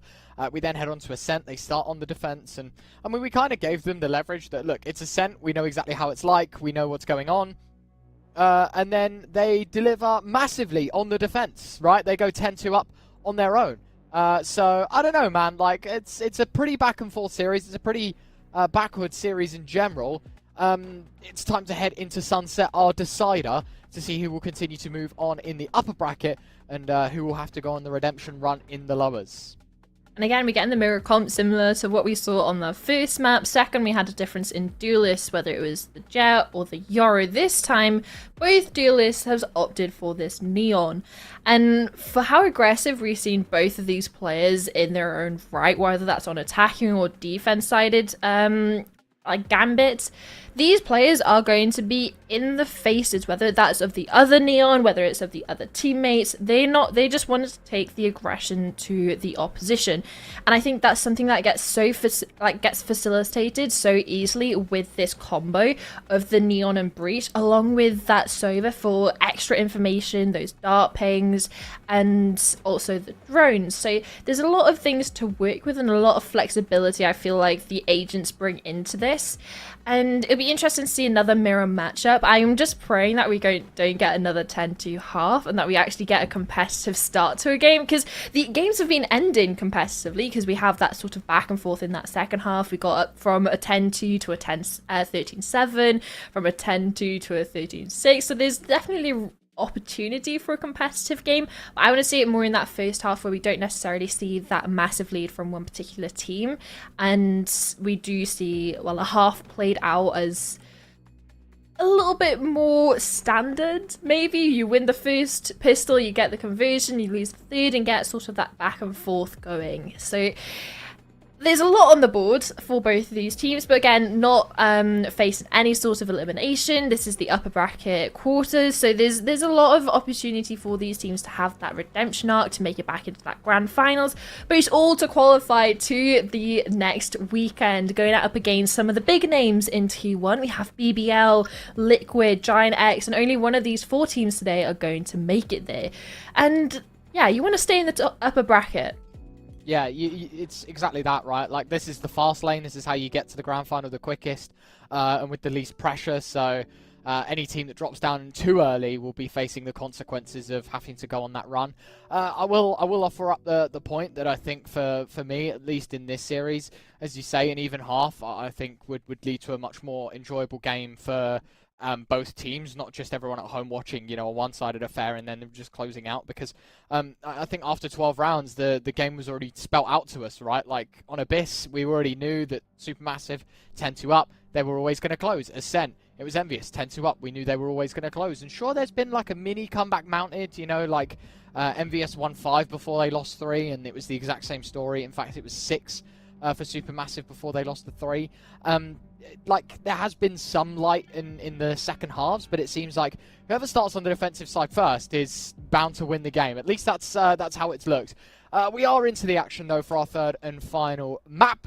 It is our decider to see who will move forward in the uppers, who will have to move down to the lowers. It is the Supermassive side that start on the defense, or on the attack. I lied. They are on the attack. Gosh, there's no lying on this broadcast, Ryan. Sorry. How dare you? But yeah, like you said, we have one team on the attack, one team on the defense, and it is Supermassive taking up the mantle of attacking first, and it's going to be a fast execute over towards B. Stuns galore, Neon in the backside, but there's 2 players still not cleared out. Are they expecting to play in spawn this quick and early? Music is definitely not. Umi does get that kill, and it's just kills through smokes. It's pot shots going left, right, and center. A lot of damage done on the side of Supermassive, but there's no kills. All bark, no bite. Host plant going to be tricky for the retake here. NVUS outgunned, outnumbered, and now with the clock against them as well, it's all just unraveling to be a winner. A tap of the spike vent moves through. Now they know there's nobody on it. It's just one left. The Omen against all the concussives, good from the breach. And iPot to close. Great start there for the Supermassive side.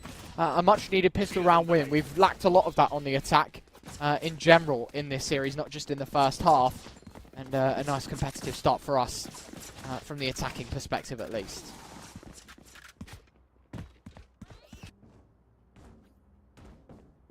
Just a quick little fun fact about the pistols of this matchup so far. The first map, it was split, so it was the attacking team that was able to get a lot of the pistols there over on Abyss. Ascent, it was more of the defensive, but NVUS was able to pick up both of those. So currently 3 for 3 so far in this, 3 for 2 so far. Supermassive really want to get on that board early on, get the pistol, get the conversion. Already taking off the Sova. Took a gambit over towards mid, that didn't necessarily pan out. But look at the rotations. This could go so wrong so quickly for Supermassive if they don't find anything towards A and they go into the B stack. But the Spike has an opportunity to rotate over, especially with the information that they're gathering over towards A right now. You've sent your Omen and your Cypher on a mission. No one's there. No one's home. And that means the Spike has gone. But Umi wants to stick around. He has a Marshal, wants to try and get some kills for it. It should be easy pickings because I don't think there's any armor on any of these players coming into it. Gotta be careful though. Oh, Jinx. Oh, Stop. Okay. I promise, there's no script to be read from here.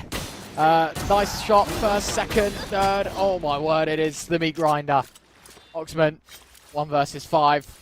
Denies the Marshal of an even bigger highlight reel moment, but the damage already done. An inconsequential tag onto the Cypher. Yeoman also showing up in middle, but it's a side swipe from the Bulldog of Skylan. Supermassive, 2 for 2. That's my bad. I read off the wrong line. I'm sorry. Yeah. Of the script, yeah. But yeah, it's nice cleanup here. Gets a couple of kills for himself. Not really much else to speak of. An almost nice shot over towards top mid. Dink through the wall, a headshot, but it's not a kill. Supermassive. Look at the buy. Ryan, look how strong this buy. They have one thing that you could possibly say isn't that strong, and it's the Bulldog. And we can see how well that can go in favor. But it's not even the Bulldog that's going to be singing right now. Is iPot. No teams for the rest of the round, but he gets his name in the mix, taking down the Neon. Look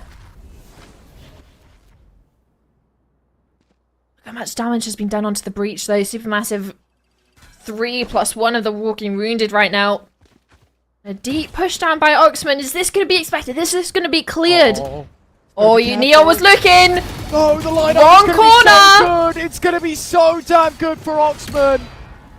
Salazar fires back, but it is all for naught. Trigger discipline. A master of it, apparently so. NVUS, they're first on the board. I've got to say this, by the way, the Omen push. Really nice damage, as you say. So much underlying problems for the attacking side. And then 3 in quick succession out of the barrel of the Vandal. And that leaves the Supermassive side with a red mark next to their name.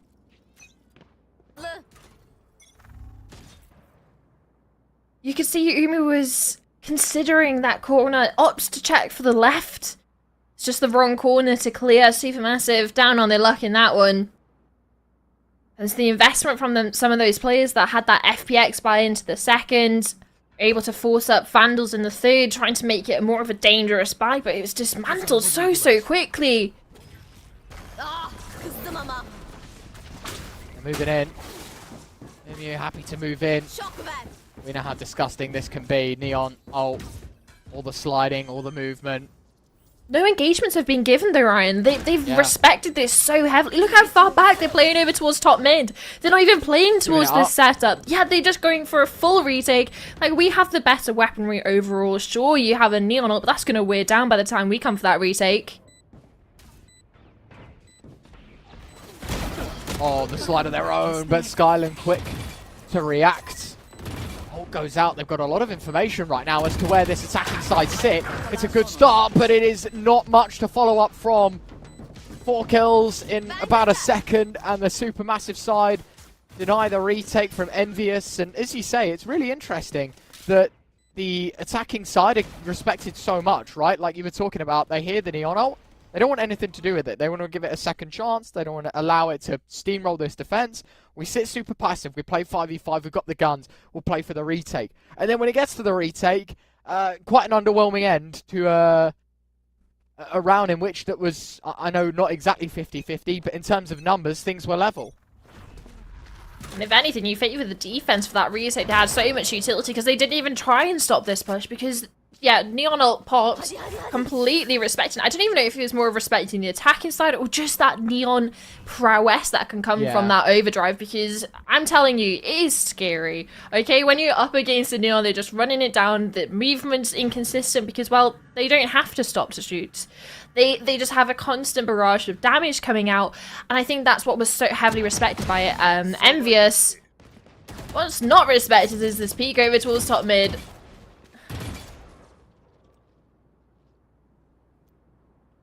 That's it, it's just that one kill. Backed off, grouped up over towards A now. A blind going over towards mid, so Ansi is going to be left a little worse for wear in regards to utility to stop this push, to delay as much as possible.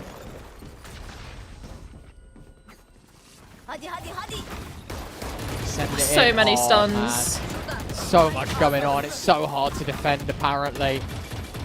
You can just see that is the case. Umu now dropping up the wall, denying more information. Vent catching the short push. I know there's a couple of bodies towards spawn. Lee Salazan gets a trade. The spike drops. They're going to have to go back for it. Salazan gives it over to the Omen. The fight goes out. Slide of the Neon. It's a drive-by.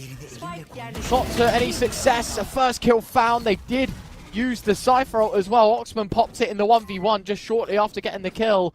But it means nothing. Supermassive get the trade before anything seriously goes wrong. NVUS now fall at mercy to the Supermassive side. Yeah, Salazan popping that ultimate towards the end of the round. I think they knew the trip was breaking towards the flank, but wasn't quite sure how long ago. Was there a rat coming through mid? What was the possibility? Was it elbow? Was it main? Was it CT? What was the point of contention? You can see it pops out there, and it didn't really get a chance, like you said. A kill comes through, it's an info from his teammate. That is the main thing. No one to really capitalize off this re-aggression, though, over towards main. They take the space, they put the stuns out, but there's no one to push them back. Sure, they're going back voluntarily eventually, but they know that that space was theirs, and it's going to be funneling them over towards this A site, which is exactly what's happened to this spike. But a deep Cypher trip is going to be an early warning sign for NVUS. It has to be broken.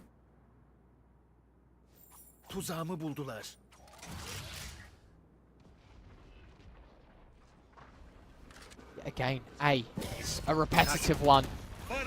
Apparently only one in the strat book. Don't even know that B exists right now. It's attacking force. Well, looks like they continue to prevail, but it might be short-lived. Toronto back and forth between the angles. Can't find anything more than the one. Omen re-swing from short, quickly silenced by the op, and that's where Nevis able to walk in. iPot, quick trade yet again. The op missed shot. Umu able to hold on, and it all goes on towards A. Basically 10 players on this side of the map at the end of that round. But NVUS second bested in the end. Respect onto iPot though on that. Savers managed to hit a headshot on an ulted Neon running out of spawn. And again, on just the layering of utility and the second or triple pacing that we have on the side of Supermassive, you have a Hunter's Fury going out off a tag of a drone, and off the back of that you have Umu capitalizing on the chaos and is in the spawn getting the kill onto the rotate coming in to aggress from CT. So there's that sort of multi-facet attack from the side of Supermassive that we have. You have a Neon in the spawn, you have players still not out of elbow yet, and also an ultimate going off trying to tag any sort of players towards site as well. So there's so many different things that NVUS that have to deal with that they're struggling with at the moment, and it's 5 rounds on the board for Supermassive. It's looking like they're wanting to put more on, and especially after a flick like that from iPot. Oxman, only a sheriff to his name. Deleted straight off the board. You've killed the Cypher. May as well go into the site that he was playing. That's typically going to be the weaker side. Are they going to expect music? Are they going to expect a Neon player this close up, this aggressive in main? Flashes are going out, and it's the operator that takes the first contact, and it's just jump, jump, jump, and kill. It's literally like Boing, everyone crying boing. about the Neon and being like, oh, this is such a bad change. And like, that perfectly encapsulates the most recent move that Neon's had in Valorant. It is, as you say, a hop, skip, and a jump, and you're always rewarded, it seems. Sellers then holding the edge of the smoke. I mean, they're going to try anything cheeky at this point to get under the nose of the supermassive side, but every cent caught. NVUS barricaded out, no chance at a retake. 6-1, and a tactical pause coming in from the NVUS side, and you can understand why, right? You've played 7 rounds, you've lost 6 of them. Feels like you're getting a little bit outclassed on the attack, and just when you start thinking they've gone A way too many times, they're feeling way too confident, we're going to stack it, they just run B, and they've completely spun you for a new one. Yeah, it's definitely off the back of the kill that iPod was able to get over towards main, and it's not just any kill, it's not on like a Neon or a Breach, or even the Omen perchance, it's on the Cypher. That's your heavy anchor, which, especially in setups like this, you tend to play a 1 or 2 over towards the side that they're playing. The rest will stack towards mid or the opposite side just to get some sort of semblance of a control, whether it's that sort of push and pull that you have across the map. But this time it was the Cypher that went wandering, gives up his life. That calls for Supermassive to rotate in. And yeah, you talk about the Neon, I think that really shows why it was respected, especially the ultimate on top of that in the round previous. And also how iPod was able to get that headshot operator shot onto an ulted Neon, running and sliding into sight, which is just shows how impressive that is as well. And yeah, there's definitely a Neon on top. The difference between the two teams, you can see which one's really being let away with running. But also keep bearing in mind that one of them is on the attacking side.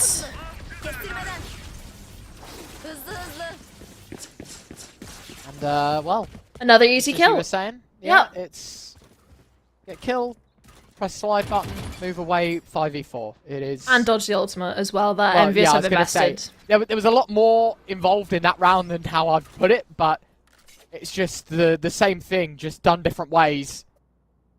Supermassive granted another 5v4, early kill towards A. I think they'll be thinking a lot now about Supermassive just leaning to what has been Old Faithful in the A side of the map. You can even see like there's a second rotation in the Breach, who's usually positioned in mid to help B. Now the long rotations are coming in, Umu popping the ult, just a bit of pre-fire through walls as such, and trying to catch An the opportunity. trick, which is eventually the demise. Good start, and somehow Selazan getting away with that. Not only just 1, but 2. There is a trade, and there is going to be a bit of fight out of this defense. NVUS able to try and hold on, or at least try to. It's being full stuck. It's being full diffused! stuck. It's being No one's diffused! stopping it, and that's how they get their second. NVUS, a ninja under the nose of the Supermassive side. It is one way to get yourself back into business, that's for certain. Especially how well this started, like we were talking about, the hop, skip and jump, get the kill, get out. There's a lot of ultimates traded as well. You had the Rolling Thunder being invested, the Hunter's Fury as an answer back. But yeah, it just comes down to this. It's a 3v2. It's not necessarily planted to main, but because of that ultimate, like we said, another Rolling Thunder from NVUS coming through. Genvis, sorry, coming through. They had to respect it. They had to get back into main. This time, there's a smoke going out for this Neon player, aware how difficult it is to get this entry. Able to play around it, but it's still no dice. This entry position over Music, over towards main, has been awful. He has not had a chance to get a kill. It's stun after stun, flash after flash. Pumba gets a shot through the smoke. iPod has just made it 3 though in the meantime. Shorty kill, just at this point disrespectful. Toronto 1v4, struggles to even get the first, and enough time for the spike to go down. A couple more players to swing and make sure that this one is set in the supermassive side.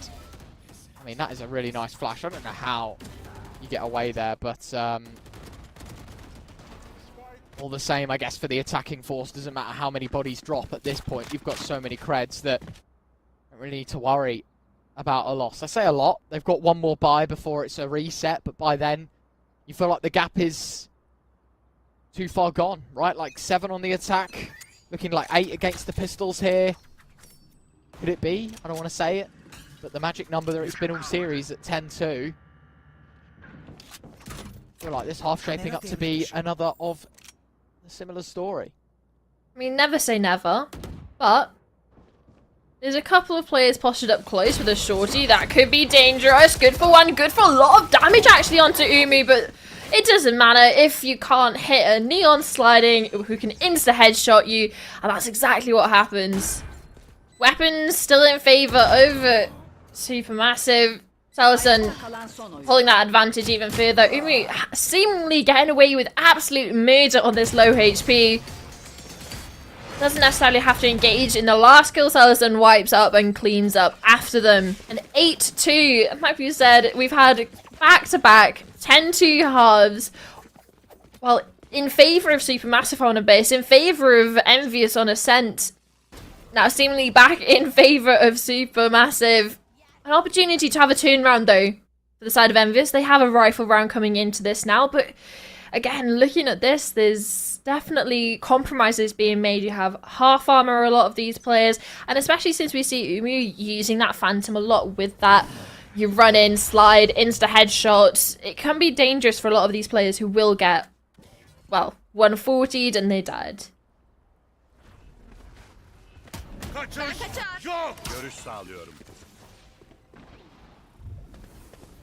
Overall being used. Toronto moves forward, gets 2. That's better. Supermassive side neutered. Down, but definitely not out, but maybe that's a double. That sets the fate for round 11. Umu spotting out a couple of players here. Has to move out of the way of all sorts of utility. Walks right back into it. Toronto making it a hat-trick and a full house for the NVUS side. 3 on the board for the defense. I think the attack was just enough to buy once more. So they will not have to take a weaker investment in the last round of the half. But Summer can't help but think, even in a round win, as I said earlier, the damage already done. And damage that hasn't been done as well is the main thing. Over to Supermassive. Sure, they took everyone off that round there, but the amount of rounds that they've been surviving is 4 or 5, even a couple of losses in there. They have so much money to be able to invest into the last round. So this is a full rifle round for Supermassive. Anything they wanted, they could have had, other than that, the ultimates. And that's something that NVUS do have as an advantage. And in the last, we saw such aggression from the Neon of Supermassive up into mid, up into spawn, but it's his teammates falling behind him. A lovely transfer over towards top mid. How replicable is that? Stun being held as well, ready for when these players want to go into elbow. It's just a time. The opposition, they pull the plug at the same time. It's Umu that falls, but the spike is heading over towards B. Look at the lurk over towards top mid. There's no trip, but there's a breach. It's a breach head to head. Sun Investigator also pulls the eyes away from B site itself, but there's a trip on main. There's a camera up. There's so many opportunities for kill trips for Oxman here. Look, even the smoke over towards top mid, it gives so many questions to NVUS. Some of those questions to start to be answered now as the hit comes through onto the B.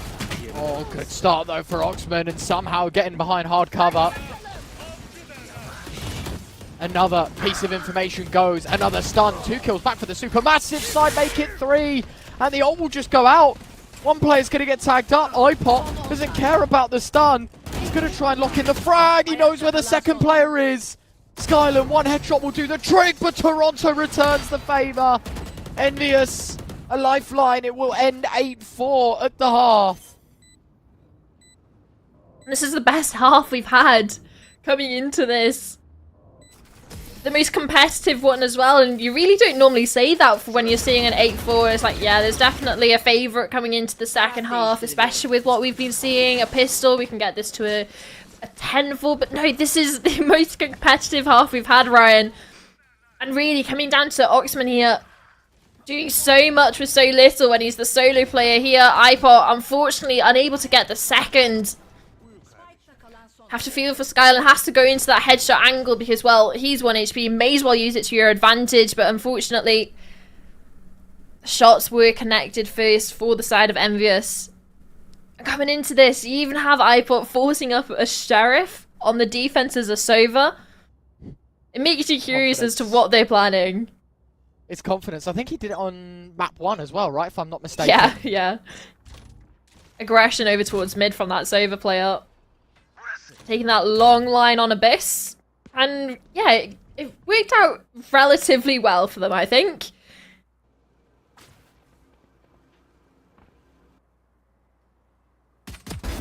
Oh, this is so aggressive. He's just had free reign down mid to walk. Salasan's playing more reserved over towards B. There's a stun. The attack is separated. Neon's deep on site, but it's being hammered with utility. iPod, the Sheriff really is doing the work. 2 for him so far. Now it's a 2v1. Spike in the hands of the defenders. 40 HP on Oxman. A ghost in hand, but there's not much else to work with. But an opportunity to isolate the 1v1s. But that gap is going to be closing, and it doesn't even matter. Skylar's right there with that body shot. And a 9 on the board. This is something that I was talking about. Is the pistols are so important for some of these teams of being able to get back in the game. We saw it on those comeback possibilities on the first 2 maps. It all started with a pistol. This time, really nice. Go on, sorry. Yeah, this time it's the leading team that gets the pistol. So you really have to look to what NVUS can really bring in. What are they attempting to do? You even see the Neon buying up that Bucky. Scary thing on the attack side, but on the defense, wasn't necessarily able to get his hands dirty, constantly dying to a barrage of util over towards A main. Hopefully, now it could be his choice of those engagement that he's going to be taking. And also the pace that they're going to be going with.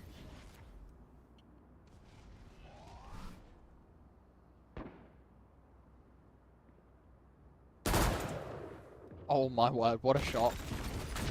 The double stack, Sellers have caught out, but another player in the back of sight, not so much. iPod takes down Izek. Spike does go down, but the damage already done. The underlying problem was the 1v5 that would have to have been faced head on. NVUS removed 4K out of iPod on the Guardian. 10 for the supermassive side. Only a handful to go until they'll find their way into the upper bracket semi-final.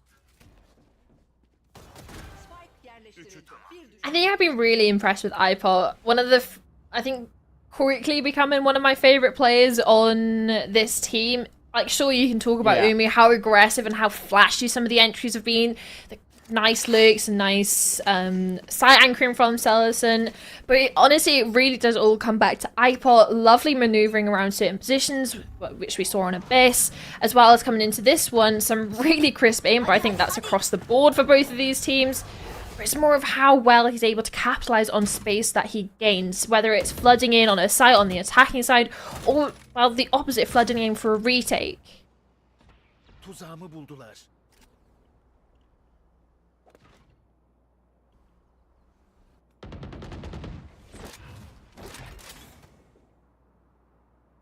Is mid, though, that's under question right now for Supermassive. They've just completely left it, which is completely valid as long as they're aware of the gaps, which you can see there's 2 players over towards here. Paranoia goes out, and Music just does not get a chance. There's so much utility ready and waiting, whether it's the solo player dealing with him himself, or if it's a team effort with Breach Stuns, Flashes, Paranoias, and then a run from the Neon. This time, One's blind. Oh, what? iPod's just caught 2 with the ult. Summer, it's all just gone wrong yet again for NVUS. I was questioning, you know, it's fine, as you say, to leave the mid control, as long as A, you're aware of it, and B, make up for it. They go re-aggressing mid, they clear with the information as Music gets blinded, and then all of a sudden, just many rabbits pulled out of many different hats. And Supermassive, blink and you miss it stuff, they just take everyone down on B. There's so many different things. There's so many different things going on, right? And Supermassive have an ult that's managed to get 2, which, okay, great. That's amazing. Fine, we've got an advantage in our favor in regards to getting those kills. But it's not just that that's happening. There's people capitalizing off the disarray that's being caused by that ultimate. You have players running out of spawn ready to capitalize on the players trying to avoid the hunter through that's splitting up the B site. And yeah, timeout, it feels like it was needed long ago. You could see the idea, you could see the plan. They had identified the gaps. NVUS had mid, they had towards top mid as well, and they knew exactly the position. They had the smoke as well, so there was no follow-up from Supermassive to be that sort of backstab. It was a 1v1 engagement, a Neon versus an Omen. What the Neon doesn't have is a long-range blind. Paranoia goes out, and it seems that it was easy pickings for Vent.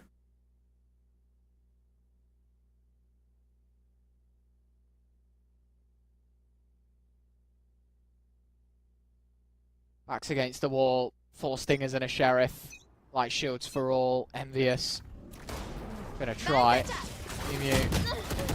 Just no. It's a trade of positions. The Neons the switch 1-for-1.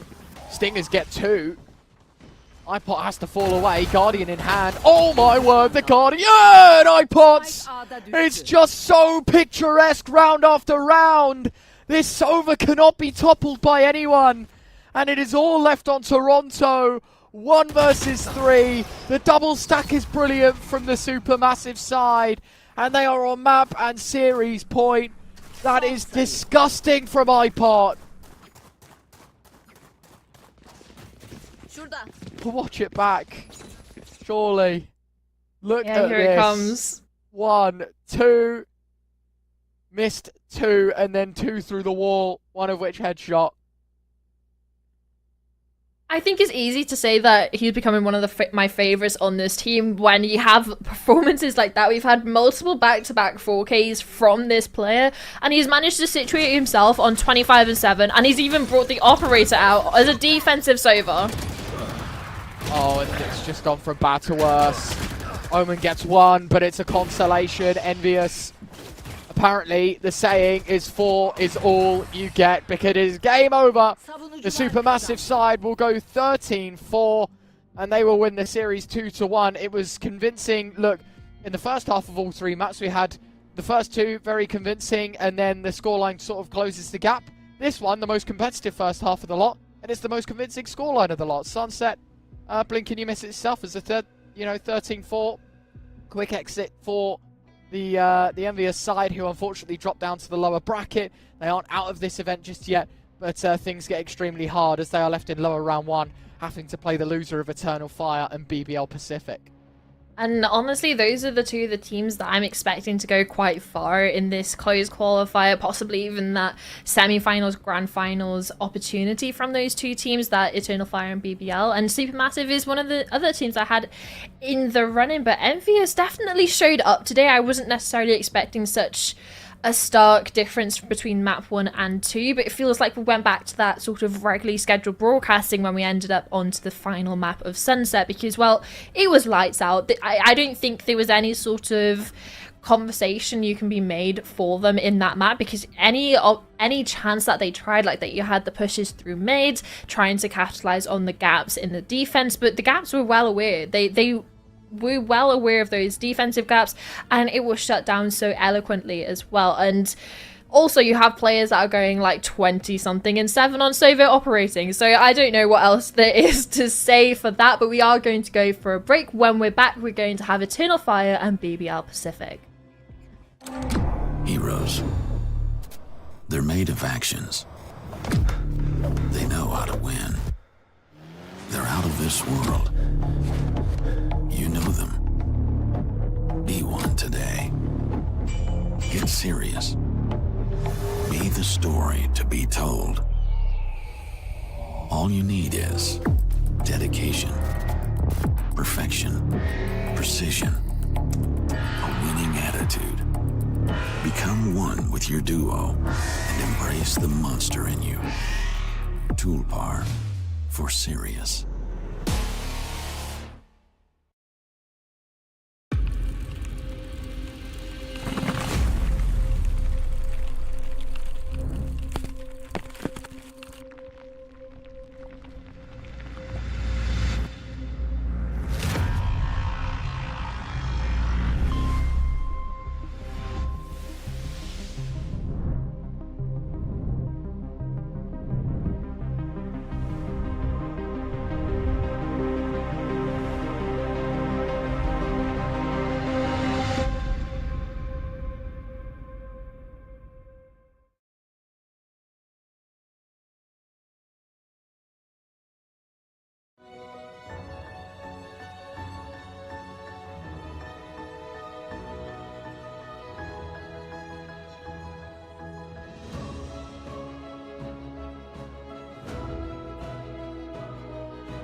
Welcome in, ladies and gents. Bit of a break summer, but we have returned. We have ourselves our second BO3 of the day now. It is, of course, the Eternal Fireside taking on BBL Pacific.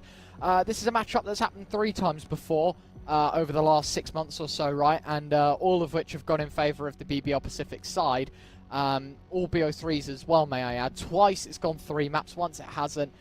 You kind of can already see where this conversation's going to steer, and the Eternal Fire are the underdogs heading into this. But we were talking about, you know, the last time that these two teams played in the Red Bull home ground, right? And it was the fact that map 1 of Lotus went 13-11 to BBL Pacific, and map 2, Haven, went 15-13 in favour of Eternal Fire. And it's like, well, actually, it feels like any combination of scorelines is very much doable in this game. Whether we get that close affair, whether it's going to be a 2-0 for one and the other, just because the nature of the game, at least the last time these two teams played, it was so close. Yeah, and I think you highlighting the Red Bull one is definitely not more important, but more reflective of what we might see here, just because there's been a little bit of a roster change on that BBL Pacific side. You have Crewing coming in, and that's replacing Salison that we saw previously in that previous matchup. So, of course, all these teams are that sort of Turkish scene. There's going to be a lot of experience of playing with different players. And fun fact, Rose and Crewing used to play together back on Fireflux Young circa 2022. So bringing that player back on now to join up as this team went from just being Pacific to that sort of affiliation with BBL, becoming BBL Pacific, getting that swap out of Salison for Crewing. And yeah, of course, they've only had one official together, realistically, and a couple of group games here in this tournament.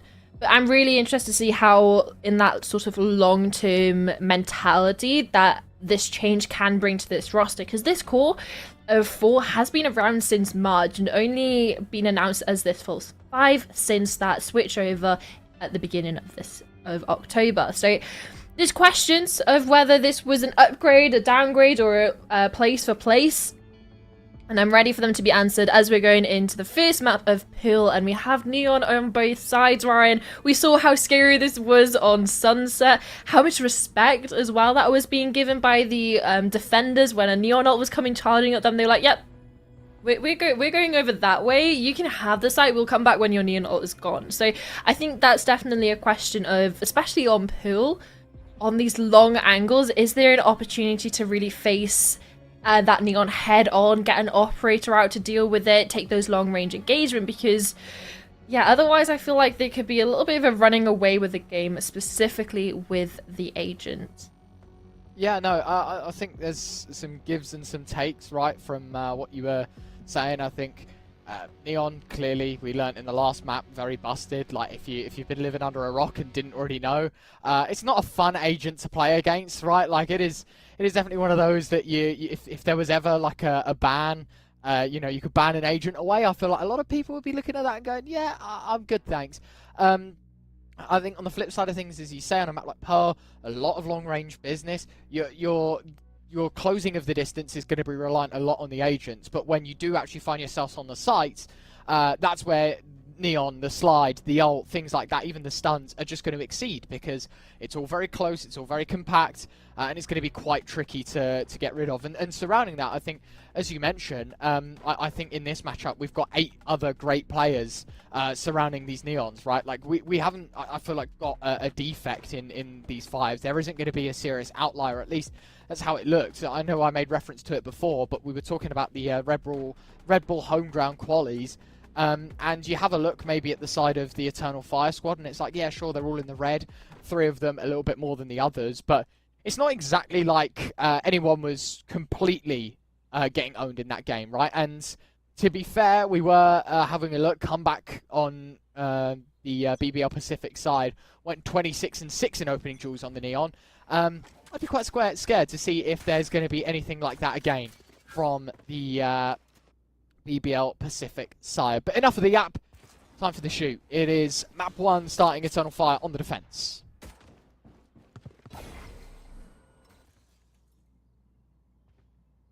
Grouped up as well is this defensive Eternal Fire. B's completely left open with that trip left by the chamber for any sort of close information being taken by the attackers, but there's nothing. Everyone's situated over towards this mid or towards A section. A little bit of poking and prodding to mid from the side of Eternal Fire, and then vice versa for Pacific, BBL Pacific over towards A main. But nothing, absolutely no sort of damage done on any single player, and it's this reset, 46 seconds left on the clock, and they're grouping over towards this long angle. Izzy with this headhunter can prove vital for this team to be able to take off this angle, and well, it's pretty quickly actually. No shots necessarily exchanged, and the scaling is beginning. Stuns, flashes, arrows, and mollies over towards backside. Survives on 1 HP comeback. Tap it away, Loiter. Opening kill. More or less a 4v4. At least that's how it looks at the top. There's no HP bar left for the Neon. LaRock able to push in. Cruin, Loiter all with kills. And there you have it. It is a flawless start for BBL Pacific. And well guided out towards the left-hand side of the map. Eternal Fire couldn't really defend all too much from it once they closed the gap. As I said, it was always going to be quite hard to hold on to. I quite like this composition for the side of BBL Pacific, especially LaRock. He tends to play that sort of initiator in regards to the flashes, the breaches, the skies, the geckos even. But on a map like this, deciding the double duelist is where they want to go, especially with the certain angles that the right click sort of flash can be really nice on. You can see it right here. Many people blinded, but at the moment it's not working out too well for him. But Comeback is going to be able to pick up 4, 3 with the Outlaw, 1 with the Ghost, and a quick second round on the board, and well, nothing really lost. Yeah, pretty easy stuff, right? As you say, walk in, thank you very much. Smash and grab operation towards this side of the map. Come back, opening kill, and the rest of it just all falls neatly into place. 1 consolation frag. I'm pretty sure the rifle gets picked up by the Neon at the end there. Come back even scooping it up, I am correct. So, yeah, look, no worries at all. You move forward, and life is good. Round 3. More pressure towards the A side of the map here, Summer. Yeah, this seems like this is going to be a point of contention for both of these teams really early on, especially trying to get that early ore control, especially with the Phoenix on the side of BBL Pacific. It's cycling those ore points. It's 6. It's one of the cheapest ones in the game, and it can be one of the most impactful. It's basically a 6th player for the team. But unfortunately, there's not going to be any smokes to work with, so they're going to have to be taking these gunfights straight up, head on. And at the moment, Eternal Fire are looking pretty comfortable in their positions. A lot of information over towards B. You have a chamber that's jump peeking. That was where the first kill came from. And the 4 players ready to flood into B. Flood into A as the util comes out. It's a little bit messy. Oh my word. Oh my word. It is just decimation for Eternal Fire. Cyrex able to shut things down quite convincingly from spawn. BBL Pacific not quite there to hold up their end of the bargain and go 3 for 3. It's going to be a weaker buy from them in this round. I say weaker, there's still going to be some solid weapons, but in terms of, there you have it, right? Half shields on a couple. There's even a Sheriff full shield on Rose. It's not the most ideal of investments, and it's always fun to see when we see the scoreboard and people haven't changed their names just yet. We had it in the last series as well, where like one of the team names is on the wrong side, right? Where like these pickups and these changes happen. It's off season, people are getting ready for next year, and changes being made. Bit of a friendly rivalry, no doubt about it. Good start, in fact, great one for Izzy. Brave stopping Laroc's push. Dead to right, 3v5, 2 players dead towards main, and the spike offered up as well. Resting back up with the headshot angle, but still is able to get picked off. Slider X wanted to play it safe, but Astra has some different ideas. But again, it's the spike over towards main. Complete question marks for the side of BBL Pacific, because, well, you have 2 players in mid, 1 over towards Art, and everything else has been conceded. They know the spike is towards main. They're even smoking it off. They're just not even wanting to challenge it too hard. But Izzy wants to challenge over towards Art. Hands another one over to Loiter. An opportunity now. Not that BBL Pacific know it, but they're going to get this spike relatively free. And it's walking wounded as the anchor of this A site. But reinforcements are close, are ready to flood in to help. But a stun might stop an immediate attention. How do they allow comeback to cross? Kushner, look at this. It's crazy. The slides everywhere. Flash goes out for Laroc, drops a molly, and it's at the feet of the dead breach. Loiter, finding 2. Laroc with the last. Eyes don't deceive. Well, they do for me, but not for BBL Pacific. Don't care about the numbers game. They are more than happy to challenge from any spot. 3-1. Right back to it. Finger on the pulse stuff. Concede that one, but even with the lesser investment in terms of the blanket investment, they still managed to make it work. Yeah, you can even see in the replay here that it was just 1v1s being offered up for the side of BBL Pacific. They're taking every opportunity that they can, specifically Loiter being a really important pivotal pick onto Izzy over towards this midsection, allowing them to reset into A main, grab that spike. They even set up such an amazing post plant. They allowed the Neon to get out of sight. I feel like that was a little bit of an oversight. Allowed them to get into that crossfire. But still, rifles on the board for Eternal Fire. They still have a chance to stop any sort of momentum building for BBL Pacific. Even a Neon ult available into the next. So any damage that they can do, if not a round win, is going to be important.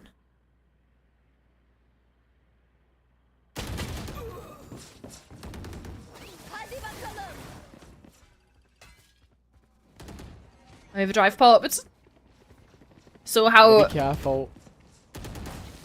scary it is, but it's not even the overdrive that gets involved with the first kill. It does onto the second. Brave falls to it. Resets the counter.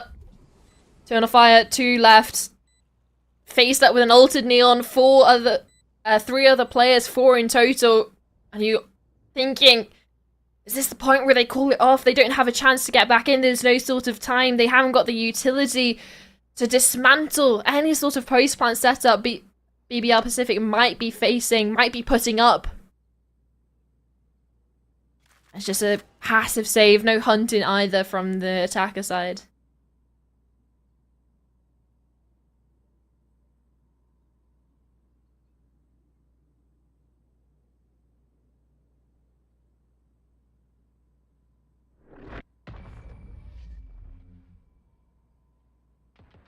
Spike goes off, no changes to the end of the round, just a couple of saves in a pretty dull way to close out round 5, but the game itself, nothing short of dull.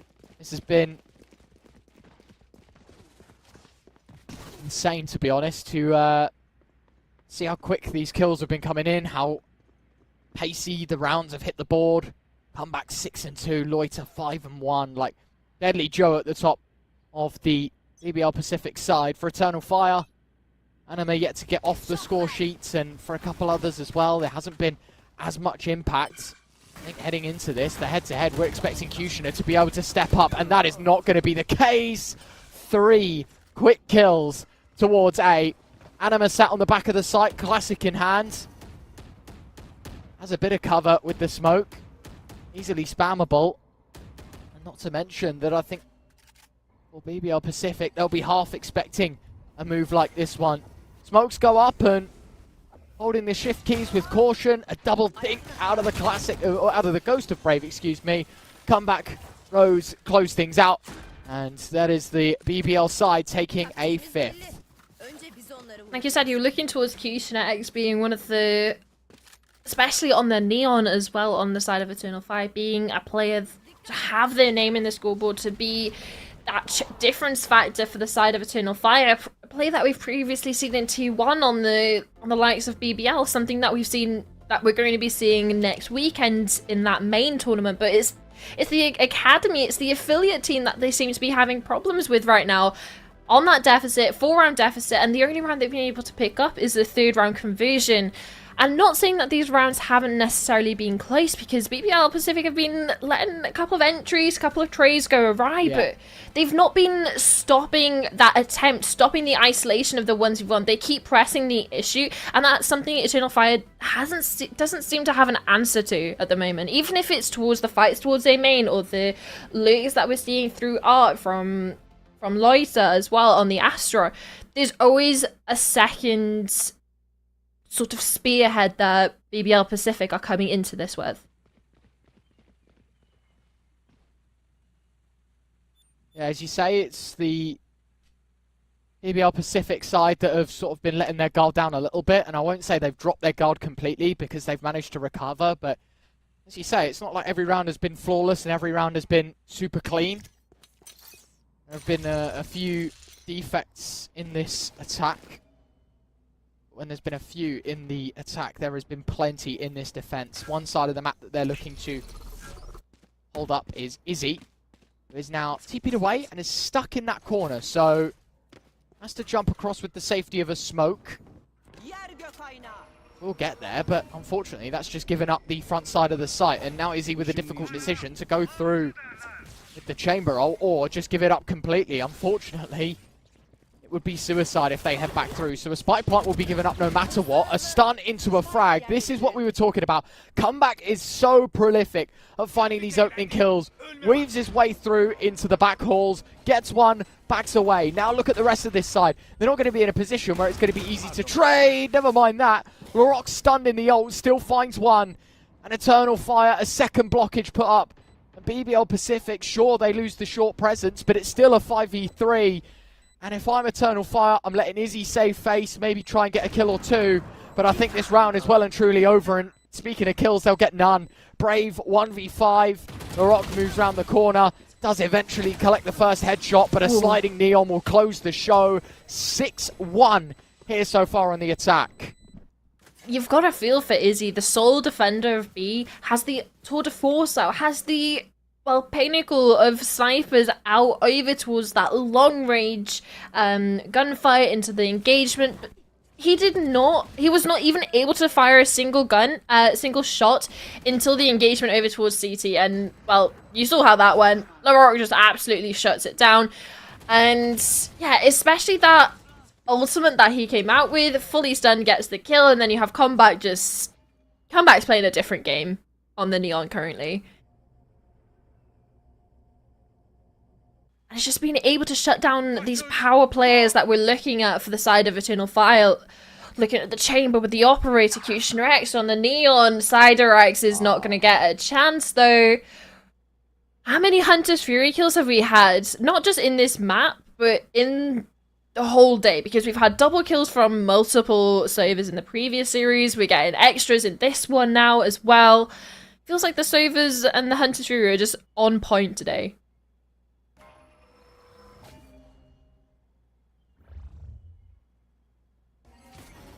Up on the angle. Oh, that is unfortunate timing. Oh, and the flash. Oh, my word. So well played. They know the timings, it seems. And BBL Pacific, while they show decent amount of pressure towards the main side, it's actually Short that's going to be under pressure. Loiter falls to the op of Izzy, but a quick 1-for-1 as the snipers trade. Leaves Eternal Fire down another player. Comeback collects. Just a hopper of destruction for this Eternal Fire side. A royal pain. And Kushner will try his best. Oh, out, but Larocque quick not only to shut down the Neon, but the Astra afterwards. From bad to worse. What would you say from bad to worse? What's worse than worse? Because currently, it doesn't seem like they have any intention of stopping. They're doing such due diligence, and that interaction over towards main, Izzy posted up with that operator. It's similar to that sort of picked back smoke you have over towards B long. You put it so you can have that safe cross. There's so many questions for the defenders. And that's, again, it's the same sort of initiative that these players are doing. They put that star down, they pick it up, and it's not even just that. They don't even just have the surprise of the star getting picked back up. But you also have a flash coming through it from Larocque on that Phoenix, and this is something I love about Phoenix on this map in particular. But also, we have a Neon AWPing on attack who's playing gun game, switching from Operator to Vandal, back to Operator, and just really getting stuck in the business. Anima does get an answer, does protect Izzy. So Karun is down for the count, and it equals up the advantage in regards to the number of players, but not about the space that's being collected, because do we expect Rose out on site? Do we expect Rose walking into CT? Does seem Izzy's posted up onto this angle, walking forward, and does. So now advantage in favor of Eternal Fire, but Pacific, Larocque. Yeah, you just know that whenever you need someone to lean on for this BBL Pacific side, they've got someone. They're ready. We are hearing the Neon ult now going out for the BBL Pacific side, and I mean, comeback, we'll just walk right into Izzy. So at least now, the Pacific side will be challenged a bit. I say a bit because there are still bodies left alive. Loiter is one of them. The wall Fantastic shot. The wall, as you say, just creating a distraction. Behind comes Anima. Loiter not looking. The discipline being played. Both players spotted. Both players dead. And Eternal Fire will get around on the board, as BBL Pacific will finally crumble under the Eternal Fire side, but they are no further away from the microscope than when they first started this round, because it's BBL Pacific still with their finger on the pulse. And still, despite a round that looked comfortable for them, I mean, look, 4v3, they were happy giving up control. Larocque's ult was forced away in the 3v3. They still somehow managed to make this round incredibly close. Honestly, those two shots you saw in the replay, they're just so crisp. Whether it's the shot towards CT against the Operator player, or the one that Larocque hit towards mid, it almost looked like a flick one tap. The readjustment was there, but Izzy, at least they were aware when they were recirculating back into B that was a possibility. That was a gap. That player could quite literally be in their spawn. So the communication is there for Eternal Fire. It seemingly from the last couple of rounds, that they're aware of what's happening. It's just the gun skill is there for BBL Pacific, and I say gun skill. Sure, maybe some other shots like that could be thrown into the mix, but there is some really nice shots being hit by some of the players, whether it's over towards CT, taking the rifle v Operator duel, or it's just the one tap we're seeing from certain players like Larocque. And I think we already had like the second or third ultimate from him. The run it back is so cheap as well. So coming into it, already down, they do have a sort of a hope, a glimmer of an opportunity, which is this Rolling Thunder, but there's no one else to realistically come into play off of this ultimate unless they get here quick. Kushner access here, Cider access here, they're ready to play off each other. This is the team play that we need. It's being held, Rolling Thunder, when's it going to be popped? Now it is. The players are going to get tossed into the air. Comeback can't find anything. Larocque stunned. That's where the Vandal will swing. It's How's a big one from Cider X. Someone's going to go pushing for the frags. It's the attacking side that will try and show some resistance. It's now a 3v4. Two players on site. Third player to join from Spawn in just a second. Cruin, Loiter, both with kills. Surely How not. on earth has this gone BBL Pacific's way? This was a surefire win for Eternal Fire. Rolling Thunder, multiple members from the attacking side concussed. And despite all of that, it's just tossed in the garbage. It's just not needed. They don't care. There's just no respect. This first shot is disgusting, but it doesn't matter about shots. It's more to the team level and the team play. Eternal Fire set up a perfect round. They play it brilliantly up until where they actually need to execute it, and nothing happens beneath it. It's completely crippled their money. It's completely ruined the mentality. BBL Pacific are going to be able to walk over Eternal Fire for the rest of this half. And it wasn't even just like 8 seconds on the clock, Ryan. There was 8 seconds left for them, not only to dismantle the crossfire that was being set up from backside to connector to CT, but also to get the spike down, but it wasn't even needed because, well, Eternal Fire offered up those frags, and another one that's being offered up right now is LaRock, though, so it's a little bit turning the tide. There is that ultimate run it back available for the last and a half, but right now, we're on this round. We're seeing if Eternal Fire can get a third on the board because currently it's looking so lackluster, and with the money that they have, it's a good first pick, but nothing else. No weapon can be recovered necessarily. There's pistols, sidearms for the rest of these players. Houston Rex only got a classic, no armor, no utility. A 9th is looming. Oh, man. Nicely done, Brave. Falls, though. Eternal Fire still delivering. Cruin has something to say about it. And with comeback still in the picture, you feel like anything is possible.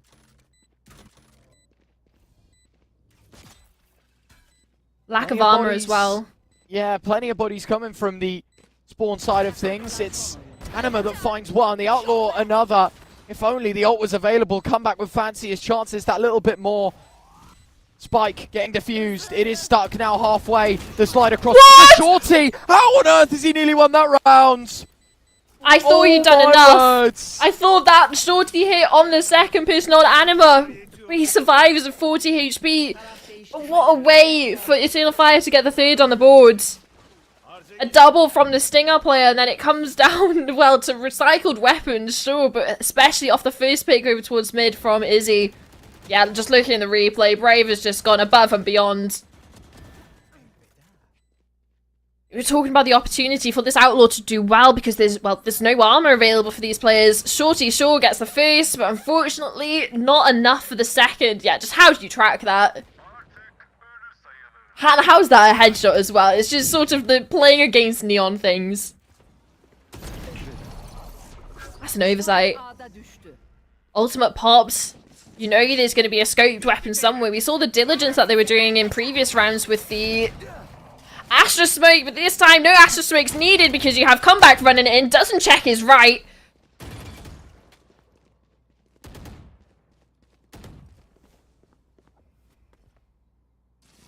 Is he? Well, he's still very much there. Is he needed to connect, couldn't.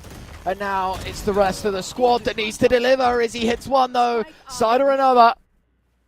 All on Loiter. Smoke towards Spawn. Trying to isolate fights, 50 seconds, at least time isn't a factor in this just yet. There's a big wraparound happening from Cider. At what point does he walk? I was going to say, if Loiter moves in quick enough, steps might be heard. Instead, cat and mouse game right now. No one knows where anyone's going. Loiter's decided now instead of going A, they'll have B. Look how far back they're playing. Look how far back we have a breach of Eternal Fire. He's ready to be there to stop the plant on B. That's exactly where it's going to be. Even if they went A, there would be no sort of possibility to reposition anywhere hyper dangerous like it was back into main. You can play for those sucks. You can play jiggling off an angle. Do we expect Anima to be here so quickly? And how much restraint does he give? Because his teammate, the only other player in this clutch, Cider Rex, is going all the way around long, and this is exactly the angle that's being held. Who plays first? The timing is there exactly for Cider Rex. Only milliseconds in it for Loiter. If he just held that angle for just a tiny little bit more, we could have seen a complete different round. A threat of the Hunter's Fury to his teammate's face. But it's a fourth on the board. You defuse it or else. Don't you dare get off that spike. Don't let go. We need this fourth. We need this fourth round, and rightly so. I think anything less and heads will be hung in shame that little bit more. I will say, is he unfortunate not to collect 2 for the price of 1 there, but I thought it was going to be a collab there as well, especially with the tour de force, how much it's that high penetration, especially more than that operator you're expecting the lineup to convert. But apart from that, you're looking at the scoreboard now, and it's not to really make that disparity between the Neons, but we saw it previously on Sunset in the previous series. The Neons on defense seem to have so much issue getting active and getting in favorable gunfights, and the ones on attack have been thriving. So hopefully X can have that sort of turnaround on this half, especially when they are down 4-8. A pistol round would be the best place to do it, and especially with how easy it may be to get these kills on a Neon, on these pistols with the running and gunning. Is able to pick up 1 over towards main, but it's the mid pressure that seems to be a little bit scarier. Still a minute left. Spike's not made its way out towards A just yet. This is buying valuable seconds. They're scared of the BBL flank. Pacific players to rotate, and you're right. They lost the engagements towards mid. It wouldn't be unwise for them to be worried about the possibility of a flank, but it also opens up the possibility to be... Oh! I was going to say possibility of a reflank, but it might not even be needed. It might be checked because the players who are defending are falling. Izzy now falls over towards mid. Brave has a chance. The stuns don't connect, but the shots do. Oh, it's just lovely utility as well coming out in that retake. You have a suck on the bomb. You pull the players out of that deep corner. You have a shock dart as well, so you have the vulnerability, the shock dart. There's no chance that the player is surviving. And then the flank gets dealt with, the re-aggression towards mid, and then the only place you can look to, sites clear, arts clear, mids clear. Well, by process of elimination, it has to be towards main. Sure, one player, Larocque, goes running in, charging, wanting to get that kill, misses, but it's comeback that closes it out. And yeah, there's definitely a stark difference to the performances of the Neons on this map.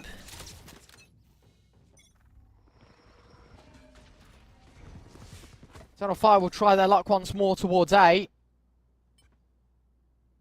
Tap of the orb. Come back thinking about going for it. And to be fair, it was crosshair on. The wall a little too thick, though, for the Outlaws' liking. Reposition back towards short. Apparently the one gunshot enough to draw everyone away from the main position and reconsider in middle. I guess at this point, probably just an A split, right? You've got the main control, no need to try and chop and change. You wouldn't leave the Astra there, of all people, if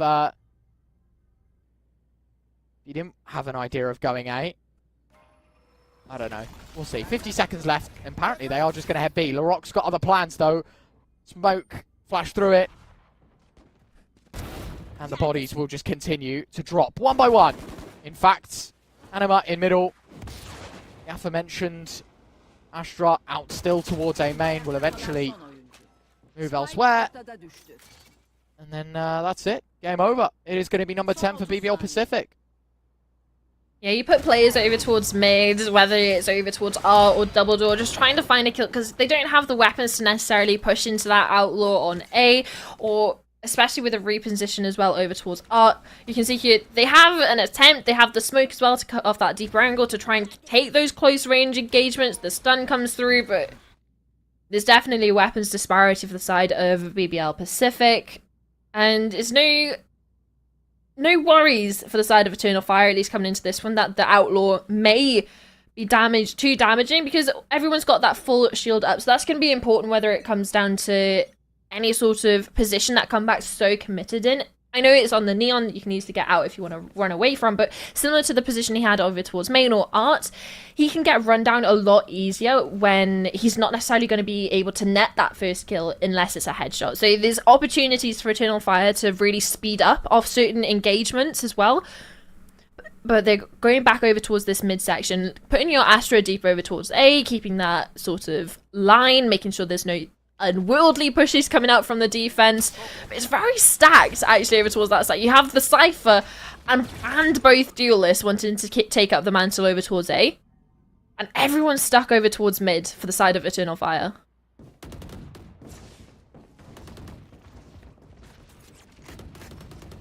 Oh, no, you don't. Oh, Yeah, it comes off the angle just about. Yeah, so that's cheeky. It's like, surely that's not how we get an entry kill in this round for either of these teams. An opportunity to spam possibly with some of these tripwires. A little bit too high for the likes of a Neon though. Houston Rex is able to shimmy under that one. Now, actually, Eternal Fire favour their chances of winning a round like this. BBL Pacific on the back foot. Come back. Holding with the Outlaw, knows where one is, tries to lock in the angle, will eventually get there with a body shot. The Spike, bear it in mind, still has not gone down. There has been no attempt. 12 seconds. Comeback's just caught Brave. Sider's got another. LaRock fighting back behind the wall. 6 seconds left and Eternal Fire have to hold W to try and stop the round before time expires. And that will be the case. But even in a round like that, I'm not going to lie to you, Summer, as much as it's Eternal Fire's win, I can't help but think that I've noticed 2, 3, 4 ways that could have gone wrong and Eternal Fire would have walked away with no win. Oh, there's many ways that could have gone wrong, Ryan. Honestly, when you're talking about, oh yeah, everyone was there, they have the weapons advantage, but that's the thing, everyone was there. There's 10 seconds left on the clock, and especially in this replay here, there's stuns, there's smokes, there's loads of things cutting off the angles, and you could have made a conversation if maybe Kruin was further into spawn, was not necessarily in that deep pit committed position. He could just run away and they wouldn't necessarily have the time to plant because they're leaving it down to the wire. But it's not just that. It's the fact that the amount of pressure BBL Pacific are putting on Eternal Fire. Sure, you can have the front part of the site, but that's about all you're going to get. You can't have pit, you can't have backside. You're not going to get into a position where you'll feel safe planting because the amount of wall bangs that can come through, the swing through the smokes, swing through the cages. There's so many different, like you said, so many different ways that could have gone wrong that it comes really down to the wire for the side of Eternal Fire, and that's just putting their 5th on the board. And BBL have 10. Yeah. They're definitely going to be playing in that confidence. No, 100%. No beating around the bush. You look at the scoreline and how close that round was in particular. You kind of needed to see a little more conviction out of the side of Eternal Fire for us to believe a little bit more. They are going to try towards the opposite side of the map now. Lolita concussed. Still getting away with damage. Regains consciousness. Finding more and more in the back of sight. It's 3, in fact. BBL Pacific. Numbers game that favours. Izzy moves through the wall. Will fall to the hands of LaRock, who is on for a hat-trick. Who looks to be secure in it. I was thinking maybe Brave gets swung around the corner. But only 15 seconds, peak or not. Time is of the essence. Brave trying to spam, trying to isolate, trying to be the hero. But unfortunately, BBL Pacific continue to be the villains here in map 1. It's 11 next to their name, and Eternal Fire, unfortunately, don't even get sweat dripping off the top of the BBL Pacific brow. I do wonder how much the affiliation with BBL, like the BBL main team that we see in T1, has really affected them, because obviously they were playing as Pacific, they weren't necessarily doing awfully, but with the Core 4, Kruin's addition doesn't seem to have shaken things up too crazily. You still have Combat going crazy with the entries, crazy on the Neon like we saw in some of the previous games. But more of like the overall strategy, and is there any sort of strats that they're able to steal from the main team? And I'm wondering how close the cooperation is between them. Something that you see like in other FPS games with the main team and the academy, they might have the same sort of ethos and the same general style, but I don't think anyone can replicate what Comeback is doing currently. Is traded back out, but Lolita is there to not get 1, but 2 on that trade. So back in favor of BBL Pacific. Eternal Fire forced to walk out of main with a caterpillar smoke, trying to catch these defenders off by guard, but there's so many corners that you can hide in. Well, quick as you like. 12 on the board for BBL Pacific. And if there was any belief in a comeback for Eternal Fire on the second half of this map, I think quite quickly your dreams shattered. Really nice stuff. Eternal Fire, call for a pause. And to be honest, I hate how late this has come. Not to sound too rude here, Summer, but I feel like this is a very, very pointless timeout. You're 12-5 down. And you're doomed. And so now is the time to take a timeout in this map? I don't think so. I think it would have been 3-4 rounds ago when, you know, had you have taken a minute and won a couple of rounds, you still had the leeway to lose one, or, you know, the momentum maybe wouldn't have been dug into as much. I don't know. I just think that this happens 3 rounds, 4 rounds earlier. Maybe you could circumvent all of the issues that we've seen so far on the attacking side, but hey-ho. It is 12-5, and we are waiting for this pause to expire and basically watch the final round. Yeah, I think it really does depend on like what ideas the team themselves were having, because you can sit in the coach slot and be like, yeah, this is, I think, what we need to do, this is what I've noticed, but if the team is already aware of it, there's, other than having that sort of timeout as a breather, it might not necessarily be the most strategic one in the sense of, oh, I know something that you can do, something that you can try, because we've seen differing attempts at differing stuff, and especially with how pretty poor their first half was and the fact that they were 4-8 down, they've had like 2 rifle rounds coming into this. They've won one of them and they've gone on that 2-round loss streak after the pistol. So honestly, I do feel your sentiment of it's a little bit too late. We're on 12-5. But they haven't had that many chances to come back into it because Beast Coast have kept them at bay in the sense of the economy. There's not much to work with for the side of them. But Eternal Fire have gotten onto the site, a couple of ultimates invested, but they do have this long plant. They can play as far back as they want. The only thing they have to worry about is this, the Cosmic Divide. Through the flames, Loiter, hello, gets one, come back another Larocque, one more, and it is all on a concussed over. Cider didn't even hear the defuse happening, the wall is just too powerful, and there you have it, it is game over. Larocque moves through to get the kill at the end. It is 13-5, and Eternal Fire get absolutely demolished here in the first map. The bidding wars continue, it feels like, in this BO3. I don't know how long-lived that's all going to be, though, Summer, because quite quickly we saw how easily it was for a team to take over. Of course, BBL Pacific just run away with Lotus. Admittedly, their pick, and Haven next being Eternal Fires. You hate to think, you know, even if you've got the next map, which is your selection, how different is the result going to be? And considering the gap we just saw, is that going to be enough for us to be convinced that this could go to a third map? I'm not quite too sure, and I'm not quite certain for the Eternal Fire side just yet. And I think the one thing I'm worried about is, sure, we're going into Haven as the next map, and it's for the side of Eternal Fire, it is Neon that they're going to be picking in. I'm hoping that they do get Gushinax gets a better start if that is the agent that they're going to be picking into. But it's something we haven't actually seen yet from the side of BBL Pacific in this tournament at least. So there's that possibility for an upset that they don't necessarily know what's coming. They haven't got it as well drilled as possible. But that's for the future times. Go have a break, get a cup of tea, get some biscuits, and come back for the second map. Possibly an opportunity for a 2-0 here for the side of BBL Pacific. Heroes. They're made of actions. They know how to win. They're out of this world. You know them. Be one today. Get serious. Be the story to be told.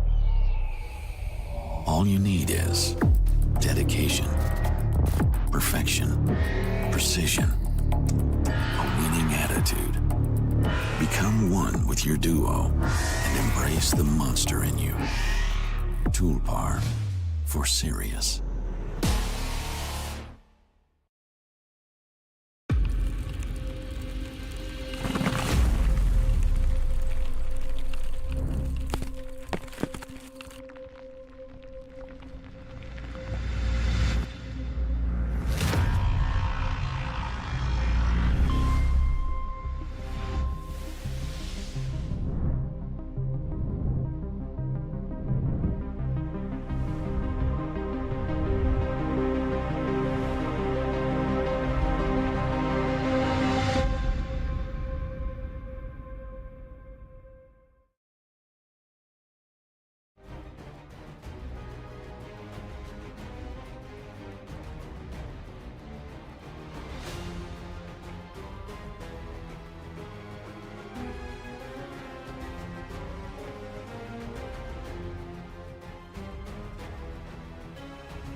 Welcome back, ladies and gents. We are straight into Agent Select, and if there is anything to learn from the previous map, it is that we are not going to shy away from a neon pick here, Summer.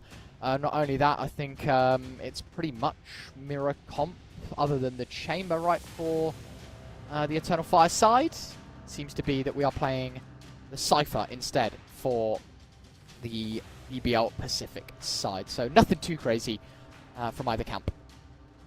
Talking about crazy from these camps, this is going to be a complete rematch, complete mirror comps to the rematch specifically of what these two teams played against each other in the Red Bull home ground qualifier, the Turkish qualifier in the semi-finals. This was the team that knocked them down. BBL Pacific won the series in the 2-1 fashion. It was Haven was the map that they lost, and it was in a 15-13 fashion. So there's definitely rounds that we can see Eternal Fire coming into this one and being able to push us to that third map.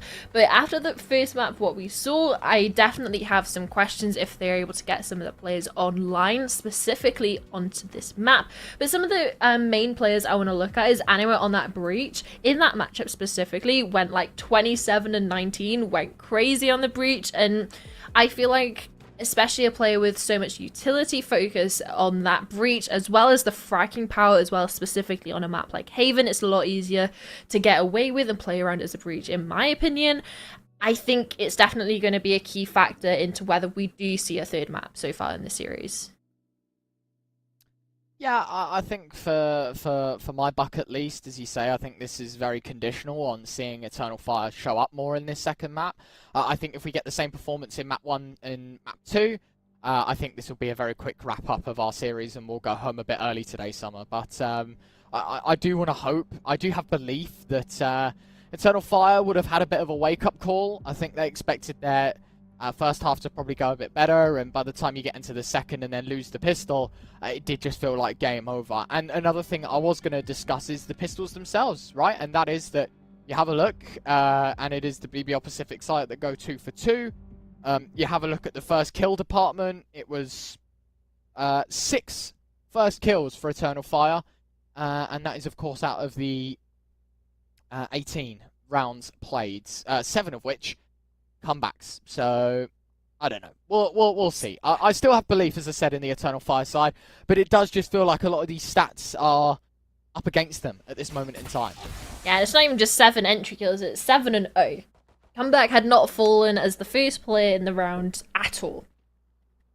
Sure, we can blame Rose a little bit for that one going 1 and 2, but again, 2 is the most first deaths any player on that team had, and especially when you have a player like Comeback being the spear point on the Neon, 7 and 0, it's definitely a little bit scary. A little bit of a difference there I'll bring to your attention. Izzy and Kushnerx have swapped roles for this one than the last time we saw them. Kushnerx was on the chamber, Izzy on the Neon, and now we've had that sort of swap over coming into this map for that rematch.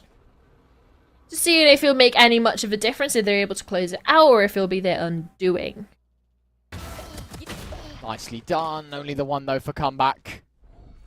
Still up the numbers here, this defense of BBL Pacific. Pivot towards C. No one's here. No one's home. Happy to give it up, apparently, here, the defending side. But Crew was there in time, so he could have played over towards this site if he truly wanted to. Rose on the flank gets caught out by Cider X, still lurking over towards the middle. It's a full long setup.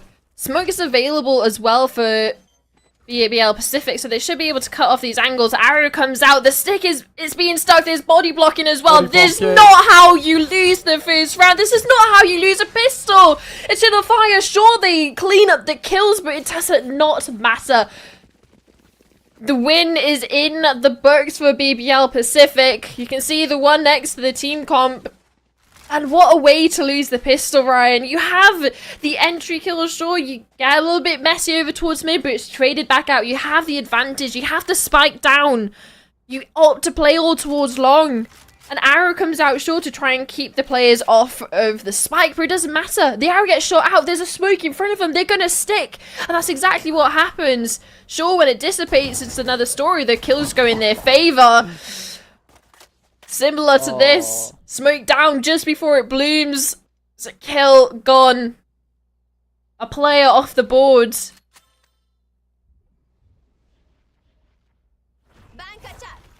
Look how heavy. Yeah, I was going to say the attention now turned to the C side of the map for this defense. Look how aggressive everyone is. I guess that was going to be your point, right? You have that Sova jiggling the angle and everyone else just... Sova on a deep angle, you don't have to play anyone towards it, because even that, you can get out of it so quickly. Combat's just sat on B, peeks off a timer with the judge, stun for stun, and well, I know who I'm favouring, especially since there's a trip in front, gets dealt with by Kushner X, but he is no longer for this round. Sova will Omen will re-swing towards the C side. Thinking about going through the cage, maybe the TP across. Nice little bit of movement, but denied by Kruin. Anima in the corner. Deadman walking, come back wants the hat trick. Will get the hat trick. It is 2-0 as it is. BBL Pacific 2 for 2. Pistol conversion once again. Yeah, and it's just so much information. Like, we both sort of noticed it, wanted to bring it to the attention at the same time of Rose over towards A-Long. Having that deep angle so early onto the round that there's no chance that they've been able to get over into short. They know that the A site is so secure in the sense of, sure, if they start coming near, you'll have to go into lobby first. You'll have to cross the line of sight of Rose, which means how heavy that they can stack over towards B and C. And, well, we saw how it turns out for them. Not pretty for the side of Eternal Fire, but this time they've got rifles coming into this one. It was just that sort of half bye-bye for next sort of situation, maybe a couple of upgraded pistols in the last. A ghost available for some of the players, but this is the rifle round. This is the test if they're able to get this done cleanly, especially with the fact that you've got a Neon on the judge playing up in close, but the players that you need to take off the board early and quickly are the ones with the most dangerous weaponry. Guardians, Bulldogs, Judges. Yeah. It goes for Rose, so this one should be easy. Oh, moved up close. The stun was at really good timing. Had it been let half a second go earlier, we would have been in a good spot for BBL Pacific to defend. Instead, the bonus not going to work out for them. 3 quick kills towards the site. The spike tap not stuck, but it's just debating those fights. Kruin gets one before he falls. Loiter 1v4. Spike now being stuck. Unfortunately, nothing more than just the vision on the opposition. Eternal Fire will get there first here on the attack. And as a map that is so synonymous of an attacking side dominated performance, I think it's safe to say that Eternal Fire, after losing the pistol, will require a few more in a row of the same before they can let their foot off the gas a little bit maybe and be less panicked about the situation, because they are a map down. Let's not forget. Best of threes. Map 1 up, like we saw in a quick succession actually over on Pearl. Beast Coast seem very strong on that one. Come back, not even going to get a chance. Fully stunned up. Kushner X is in his element. Haven is his map. Neon is his agent. We saw how much of an issue they were having on the previous. 4 kills in the map and 3 already in this round. Kushner X has woken up. This Neon is here to play. And that is looking like a save already for Beast Coast. Sorry, BBL Pacific.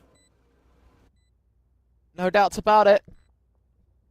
Got to walk away when the game gets too tough. This is certainly a case where you cannot afford to overstep. You cannot afford to lose weapons.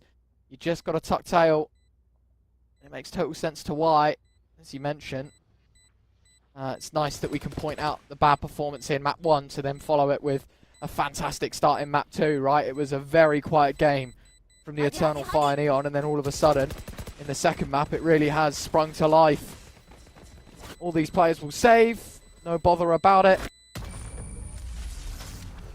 Just a well-conducted round yet again for Eternal Fire. I don't think they do anything too flashy, anything too serious. It's just simple. Walk in.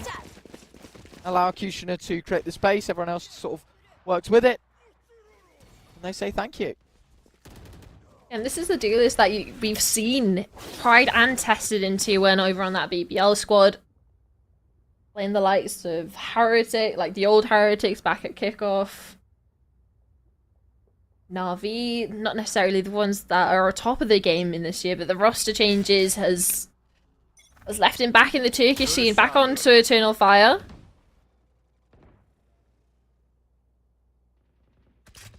And you just see the glimpses in the rounds, Ryan, of this player that we saw at that top level, at the very top level.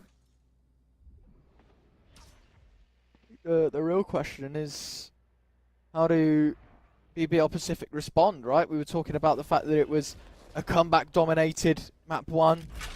I say that, you know, it wasn't just a comeback show, it was everyone chipping in, but we were talking about how the Neon gap was the biggest in the first map of Pearl, and then here in the second, it's the exact same case, at least so far, but it's the roles reversed. You kind of need BBL Pacific to politely kick their Neon into gear, but for now, the other pieces of the puzzle, quite happy to find a couple of frags, 2 for them. Haven't lost the soul yet for it, and in fact, there's a big flank, well, there was a big flank out of Cruin, but information is good. Got the camera in a deep position, Kushner. What? Back! That is ridiculous! Come on, it's just Neon things. Rose will eventually get there to stop the push from short, but the 2 players are coming up from long, and they're not exactly being quiet about it. Anima and Brave will walk on in. Flash goes high, Rose will collect another. Brave has caught comeback, Loiter also gone. 13 seconds, another stun to come out. Brave is trying to fight off. Those are all the demons in the world pushing his position and making his life a misery, and it will eventually end. A hat trick from the Sova, and a 3rd on the board to go with it for BBL Pacific, but not without their own hurdles to get over.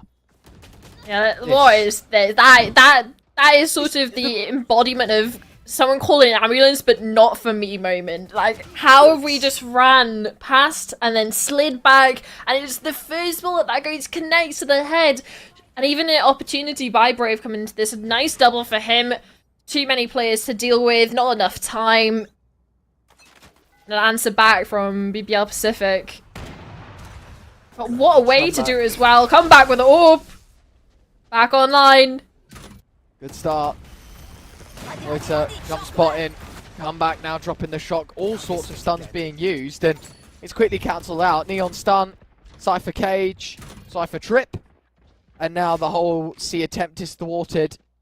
Eternal Fire have to turn elsewhere. The camera actually in a position where they can see all these rotates happen as well. Only the 1 player spotted, but I think they'll realise, well, if that's the breach that's on that side of the map, it's not exactly like he's the player going to be left lurking in all of this. So the resources will start to get drained from C and put back elsewhere around the map. Eternal Fire still have some idea of what's going on, though. You can see Rose just jiggling towards A, not for long. It's Kushner yet again in the kill feed. That is the difference maker. Oh, wait. Fake TP from the Omen. The ult comes in, sends it over to A, gets the information. Okay, nobody's there. And then cancels it, comes back to C. It's comeback that's now on the corner. Oh, Cruin now sits in the garage position. Don't peek, got the trip. It's such a dangerous move. And now it's a surefire way to die. Or is it? The self-stun, the hat-trick of frags denied, but the damage already done. I thought that was going to be game over. I didn't see the need to overswing. But compensating for a double, the spike will make its way around towards B. It has to be stuck. It's a tap initially. Now it has to be. LaRock's jumping in. The noise is being made. And the round is secured by BBL Pacific. Just throwing bodies at the problem at that point. There's 7 seconds left on the clock. Gets them to cancel the plant twice. Nets a kill, sure, but it's a consolation prize because Comeback's already down deep mid with an operator trained on the angle. And yeah, just looking back at this, Cruin, what a lovely stun from the supportive agent over back over onto B.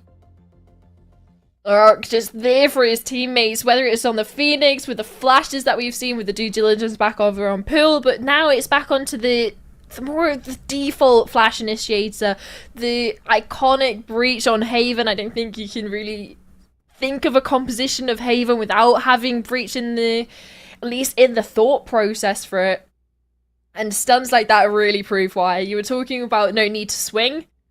Well, if that's what you get when you swing, I'll be swinging every day of the week. A perfect stun from my teammate and a double up for me.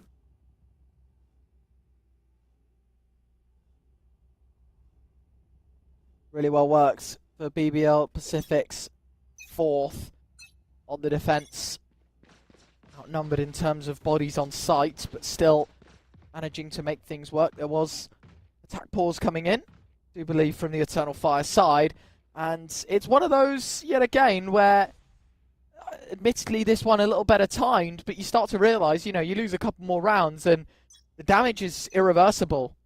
The defense should not be getting away with anything close to half the rounds. You know, I think 8-4s, 9-3s have been quite synonymous, maybe even some of the closer scorelines, but I don't think Eternal Fire want to be playing the attacking side of the most attacker-sided map and then ending in the negative in terms of round count. I don't think that was their game plan at all. And it comes back to how important this round is. Rifles up for Eternal Fire. Comeback was pretty nullified over towards the A-long position. There was a stun come out first, dodged that. An arrow came out from his teammate over towards backside.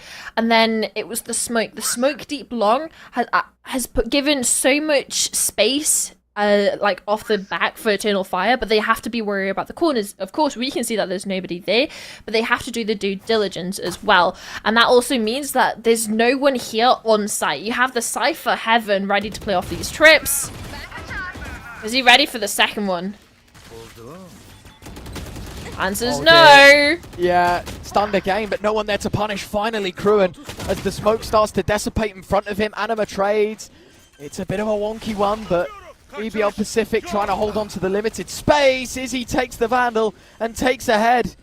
Anima now trying to secure the plant as the Soveroll catches another.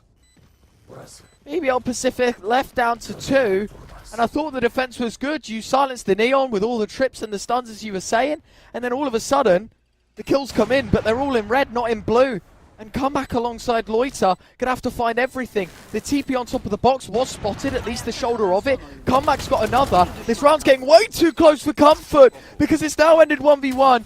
And now you know where Cider X is. A jiggle on the angle, the re-swing. Cider holds on. And Eternal Fire just about slipping a third. But again, it's another one of those that look unlosable and somehow still end up being 1v1. And it's just the consistent damage that BBL Pacific are able to bring through. Sure, they're going to be on an eco into this one. You can see some of the oversights in positions, especially these Omen TPs. First crewing not aware that Brave has been TP'd up onto the box, then vice versa with Loiter being able to TP up onto the one close to spawn. But it all goes back to how much space they were able to get over towards A-long for free, just off getting the original stun to keep the operator off the line, and then smoking deep just to make sure they aren't able to push any further or make any sort of presence known. Dodge moving in, side up, unloading a lot of ammunition, but backs away probably at the perfect time. In fact, it's a bucket, it's not even a charge. The trip definitely going to be heard.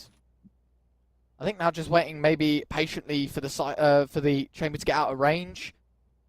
You've got the rotates coming in now as well from the spawn side of things. Cruin have to move from the close corner back, but no one there to punish. Now the shock dart goes in, but it's a bit late. Gonna have to check this angle, and Cider definitely will. Good kill, Rose eliminated. Sheriff, back sight, good for one. And it was the Bucky from behind that has to do everything. Being watched. Unfortunately, yeah, it's not just one player as well, it's two. Izzy on the op, holding the angle, or the outlaw, I think that is actually, and then, oh no, I don't even know what that is. It's an outlaw, yeah. I saw a scope, I thought, oh, it's an op, and then I was like, wait, there's more than one scope in this game, it might not be. But yeah, all the same, right, you've got plenty of players holding this angle, you've got bodies everywhere on the site, that even if Comeback goes for something cheeky in the late round, there's going to be plenty in the way to stop it. The question is, where do Eternal Fire exit? Because while the Bucky won't go for the kills in the host plant, definitely the exit's a whole different story. Yeah, nobody wants to go anywhere near short. Comeback's left waiting, like, I just want to kill, just want some sort of exit. Instead, decides to go down to the spike, denying any sort of ult for the side of Eternal Fire, and also some of that extra residual cash.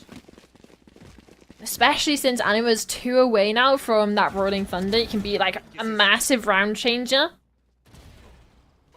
Yeah, you can just see them coming into the site. It's not the best weaponry for BBL Pacific, so they want to throw numbers at the problem. That doesn't necessarily work out, so it's up to 4-4 now. This is, I think, the most back and forth game we've actually had, not only today, but especially this segment in this series specifically, because even back when we were looking at Pearl, and we ended the half 8-4, it wasn't necessarily this back and forth.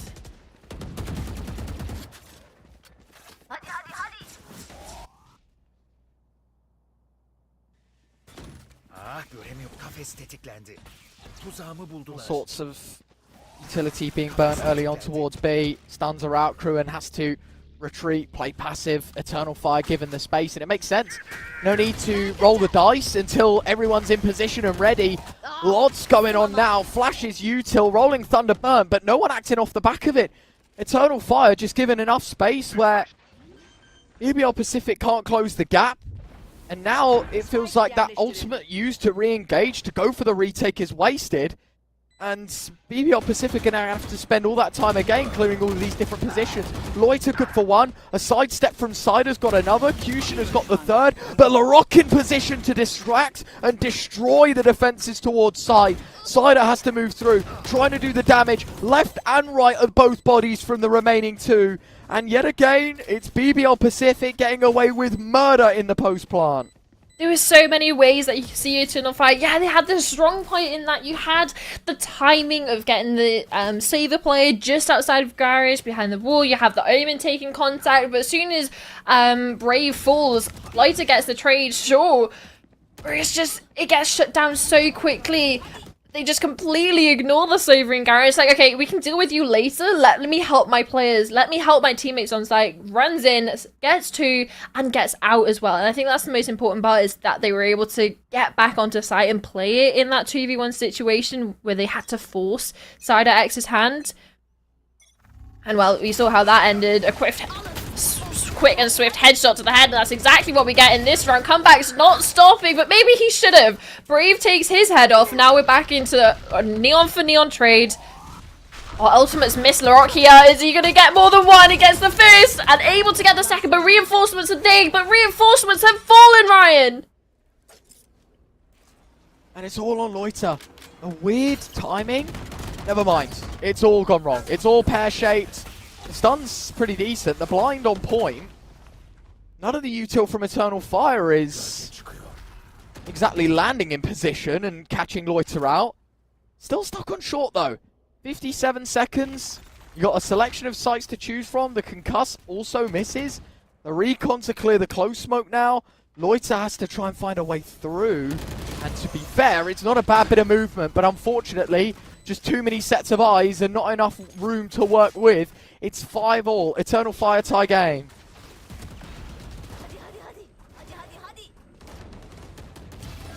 It's just the re-dipping of the toes over there over towards long forces the neon for neon trade.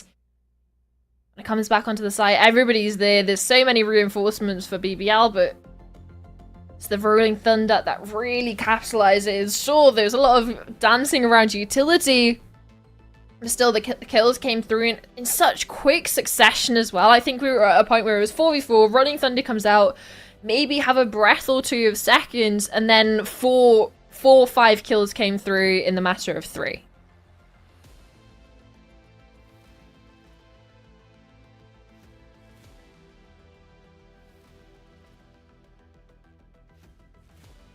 Be cool if the players could hear this, like motivational music. This is where you need like the pep talk of a lifetime. It's like, if you believe we can win this game, take it to a third map. We need the last 2 rounds. At least that's how it feels for Eternal Fire, because as much as these rounds have been close and enjoyable to watch, I think you've got to look at a more zoomed out, look through this map in a more zoomed out lens, and that is that 10 rounds played, it's 5-all. Eternal Fire on the attack at this point in the half summer. I don't know if you'll agree with me, and if not, feel free to laugh at me.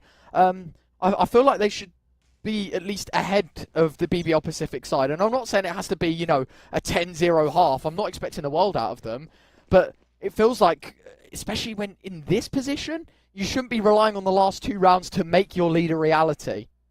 Yeah, I completely agree. Like, even if you want to look back to the last time these two teams faced on this map, it was a similar sort of thing. We have Eternal Fire as that main force on that attacking side. They were 7-5 up. Okay, apparently it's coming back to us. There's some technical issues. I was complained at. I'm not gonna lie, I was lying down a little bit. I was like reclining in my chair. It wasn't too serious. It wasn't like I was full. I mean, it's like, absolute cinema kind of moment though as well. Yeah, exactly. Like rounds. it's just hands back, watch. Like I don't need to worry about anything. Yeah, and I kind of got moaned at by production, but that's my fault. I will say, as I said, I think 10 rounds played. It's 5-all. Like sure. It feels like Eternal Fire, no matter when they've been fighting in this game, it's always been from behind, and they've always got the grit to push the boundary and keep winning rounds and keep playing chase. I just don't think chase is the right strategy. This is where it should be BBL Pacific chasing you. This is the half where you needed to create that big lead. And we saw on Pearl, which, bearing in mind, isn't that much of an attacker-sided map. You know, it's all intents and purposes. It's 2 sites, not 3. I think that's like the general gist of it, right? BBL Pacific took home the lion's share of the rounds. They took 8 out of 12, and if that's anything to go off with their attack, I know their defense was 5 out of 6, but the game was won at that point, and I want to focus on the second half of this map and comparing it to the first half of the first. It's BBL Pacific have shown strength to strength in that map 1 selection of Pearl and how good they can be on attack, and my main concern is when we head into that second half, no matter if this goes 5-7, 6-6, or, you know, 5-7 the other way round, I think you've got to look at it, and it's like, if you're not winning a pistol, if you're not winning the round after, even if this does go 6-all and it is tie game, like there's a lot of steps you're going to have to take to convince me that you can just take home this second map. And it's tricky because the likes of Kushner, who's really stepped up in this second map, I feel like some of the top performers that we saw through Eternal Fire in the first map, despite the loss, have kind of fallen off because Kushner's taken their place. And you look at BBL Pacific, it's kind of the similar situation, right? Like the Neon's been neutered a bit. Loiter's been chilling, to be fair, in this map. And I don't know, it just feels like I'm saying a lot of the names a lot less, right? It's just the same few from Eternal Fire that have stepped up to win rounds. And I don't think that's a healthy formula to start winning. And I think as an overall look at these two teams, who they've been playing, the win rates on this map, Eternal Fire have a 71% attacker side win rate, so they really need to get like 6-6 minimum, I feel, but even off the back of that, it's a full pistol, a full stack over towards A. Chaos ensues, but Animo comes out on top. He has not seen a single team, enemy is all through the wall, but still, 3 kills in favor of... Whoa. 3 kills in favor of BBL Pacific. They're going to be walking away with that like, oh, okay, we've managed to get 3, all with classics. There's 0 investment realistically coming into that. Yeah, just all the way through the wall. There's no armor to speak of for the side of these players. Loiter somehow manages to walk away with 2 in that situation with the classic. But back into this is a round that is not necessarily a must-win for Eternal Fire, but it would make their lives so much easier going into the next half. Operator already spotted out over towards A, and that's an instant pivot from these players. They wanted to get any information they could over towards A. They've got it, they don't like it, and now C is where they're setting their eyes to. Yeah, flying in fact. And it's the classic Neon slide. Nearly gets messy. Good spam from Larocque through the smoke, through the wall. Just saw on the map where the Neon ended up and connecting the dots quite nicely. Ult's trying to do damage and delay the spike plant by the looks of things.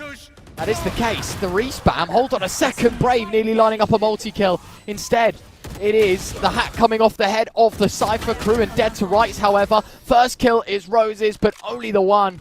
And Eternal Fire takes 7. The buffer that I asked for has been delivered. But let's see how it looks in the second half, because their work only just beginning as Eternal Fire turn to the defense. What I was talking about before about the win rates on this, BBL haven't actually won it in the last couple of months. They've been playing it, especially with this full 5. They played against FUT, they played against Eternal Fire and Istanbul Wildcats. Mainly, obviously, in that sort of Turkish ecosystem. And it's not necessarily the worst map. They're very close score lines. You got a 39, 13-10, 15-13 when we're talking about the Eternal Fire game. And it's mainly more of the fact that they got a higher defensive win rate. That's just a little bit concerning. Obviously, there's not that... It's like 3 or 4% in the difference. But the main thing is Eternal Fires, their defensive win rate drops by a solid 15% between switching between the attack and defense. And that was when they were playing against lower down Turkish teams like Team Nexus, NVUS, like that mix that we were talking about. Sure, we talk about BBL Pacific being in that sort of conversation, but that was more of a 7-5, 7-5 scoreline for them. Flash goes out. It's going to force Brave into the crosshair of Cruin. BBL Pacific takes C by force. And Eternal Fire down to 3. The number's not favourable here in the post. The retake looking unlikely. Izzy, 6 shells in the chamber of the sidearm. Kushner already poking holes through. Cruin, though, making it a hat-trick. Anima now detected in spawn. And I don't think there's any giving up here on this round being a success story for the attack. Shock Dart comes in, 70 points of health. That is a dangerous game, but Cruin wants 4. Cruin will get 4. And while it was a bittersweet end to the first half, it's a fantastic start in the second. I think you mentioned it earlier, but about the players possibly switching teams and not necessarily having the name change out yet. I think it's just so funny to see in the kill feed, sort of Eternal Fire Cruin kills Eternal Fire Cider X. And it's sort of, hold up. Let me recalibrate which team is which, who hasn't switched over before I get that wrong. But no, it really does, I think, play into how close certain scenes are in the sense of the Turkish scenes, very tight-knit. You have players, like when we were talking about some of the players on BBL Pacific, you have like teammates like Cruin and Rose who played together back on Fireflux back in 2022. So it's sort of very connected and really close. So there's definitely going to be some overlap. But it's just a pretty clean second round for the side of BBL Pacific, unless Anima has anything to say about it. I don't think they will be, but yeah, losing one's not the worst. I think one of the players came in with a pistol as well, so that can be recycled over. And yeah, bringing this back up to an equal scoreline, getting back into that 7-7. And it also gives the opportunity for BBL Pacific to actually set the pace. And I think that's something that they were possibly struggling a little bit with their defense, of how Eternal Fire were very choppy and changey about where they actually wanted to go, whether they saw something over towards A that they didn't like and they were immediately hightailing it out of there for that garage split or going for that C long push. Now it's the dull end to a second round that we are accustomed to. I would have said enjoyed, but forced to enjoy, I guess, is probably the better way. Spike is completely left alone. If Anima... Okay, never mind. I was going to say, if Anima wanted to slip under the net here of the BBL Pacific side, there was a perfect pathway to the Spike and nobody nearby to stop it. The camera will be the do-all, end-all of all of that, though. And with that, 7-all tie game. I did mention, you know, even if it goes 7-5, winning a pistol and a follow-up will maybe spark some confidence. For Eternal Fire, you're back to square one in terms of it being a level playing field, and you're the team that's now on the defending side and arguably on the back foot.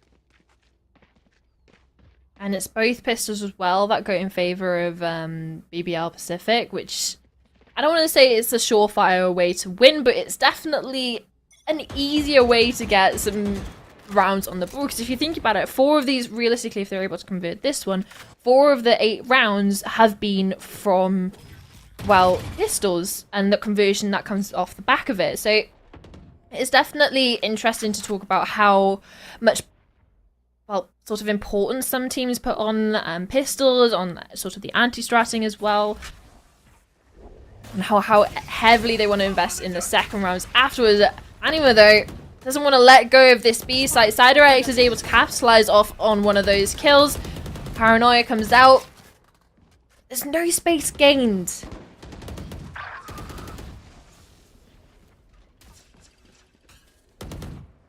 And 2v4. I think this one treated as a bonus by the BBL Pacific side. I think I see a Ghost or a Vandal and then a Guardian. The barrel is a lot longer than in front of the wall than behind it. That is a good start. Cider quick to trade though. Still crewing left alive. And actually, I don't think ult used. Yeah, it was. The neural theft deployed.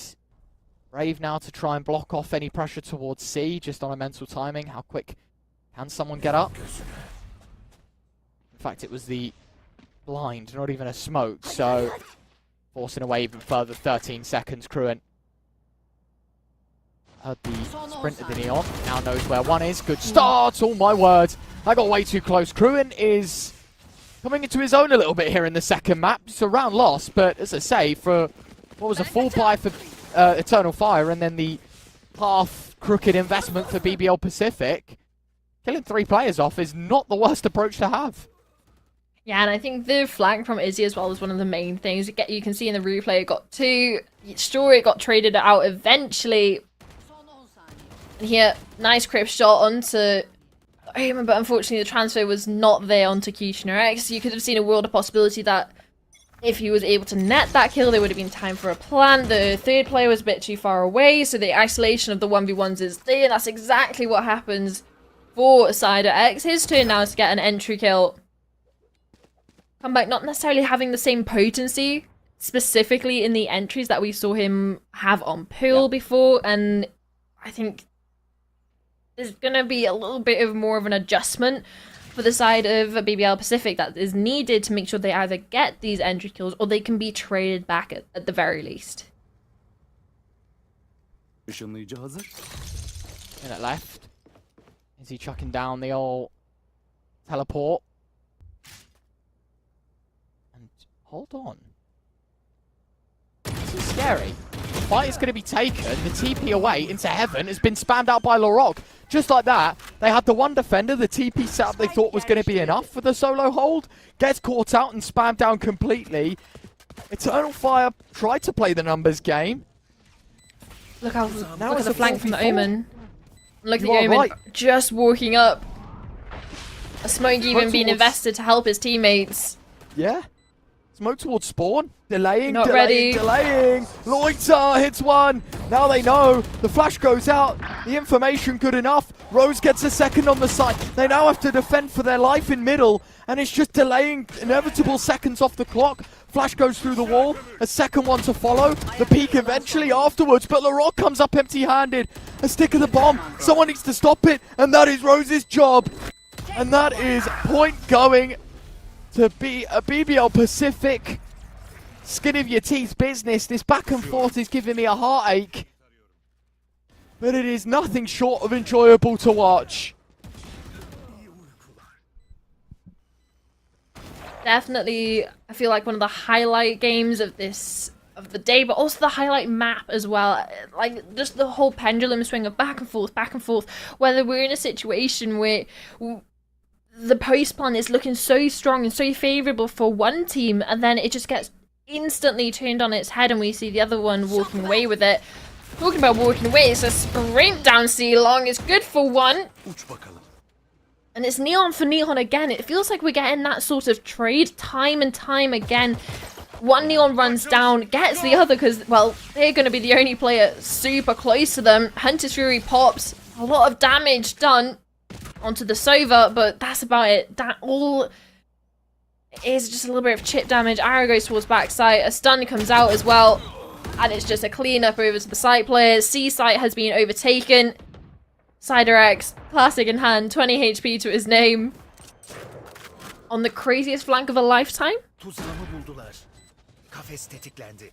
You a believer in the flank? No. I'll be honest. I'll be very pragmatic here.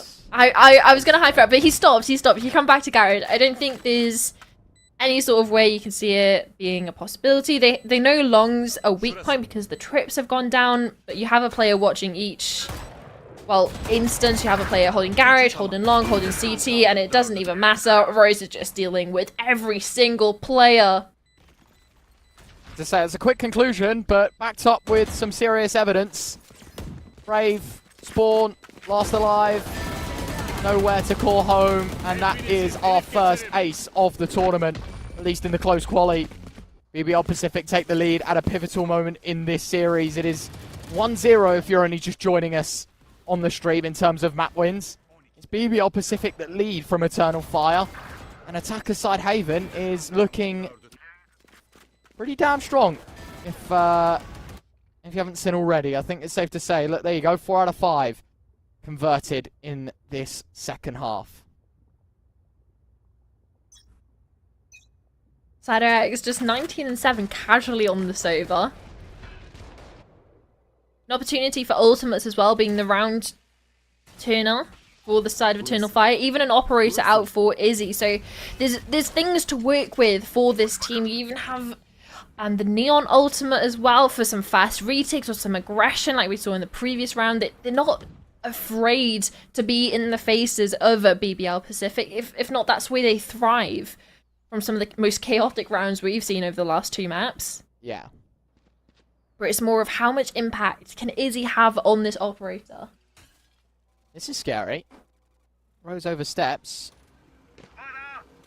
It will be a death, no questions asked. Arm spotted, hits it through the wall, and gets away before the Hunter's Fury gets remotely close to Surely not a repeat. teammate. It will be, and it will be another frag. Comeback removed. This is more like it. Fluidity from the chamber. 2 quick kills, and a lick of damage done to the defending side, and it could even be a third. Cruin trying to find his way through the smoke and will eventually deliver some good news for the attacking force. And Loiter sits in middle yet again. They are aware about this flank being a possibility, especially when it's heads turned and nobody holding. 2 on 4. BBL Pacific to try and win out. Kushner concussed. Larocque, same fate. And I think with 12 seconds to go, this round is all but over. Closed up by Anima. You're talking about the flank possibility, the lurk possibility. It had such devastating results in a couple of rounds previous that, well, they're not just shift walking through B itself and keeping the trip up. They're quite literally peeking into B, having more of a hard clear. You can see it here in the replay as well. And then it's just stuck in between a situation where you have no space, you've lost your Omen towards mid, you've lost your Neon, you've lost even your Sova as well. Just getting out onto site is pretty hard, especially when there's an operator. Ooh, a lot of damage. Just going for a lineup. That's not very nice, is it?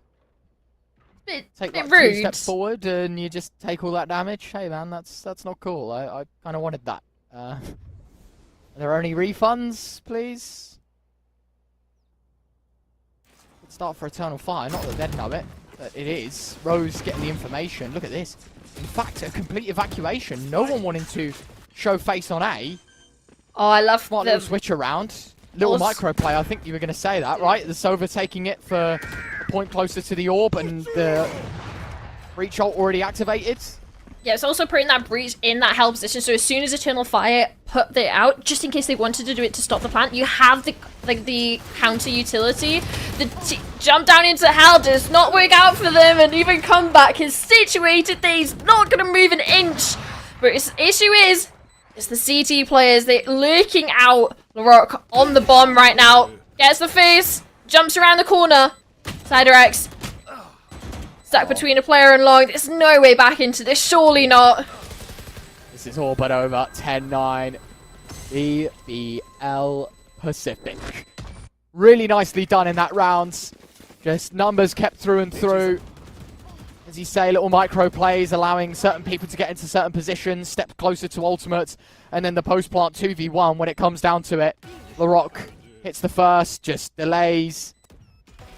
Eventually, Cyderex takes a step towards long for the fight, and that's when Larocque re-engages. 10-9, 3 to go for the attack. Only 4, may I say, for Eternal Fire. It's not exactly like this game is set in stone. Definitely shouldn't be treated that way.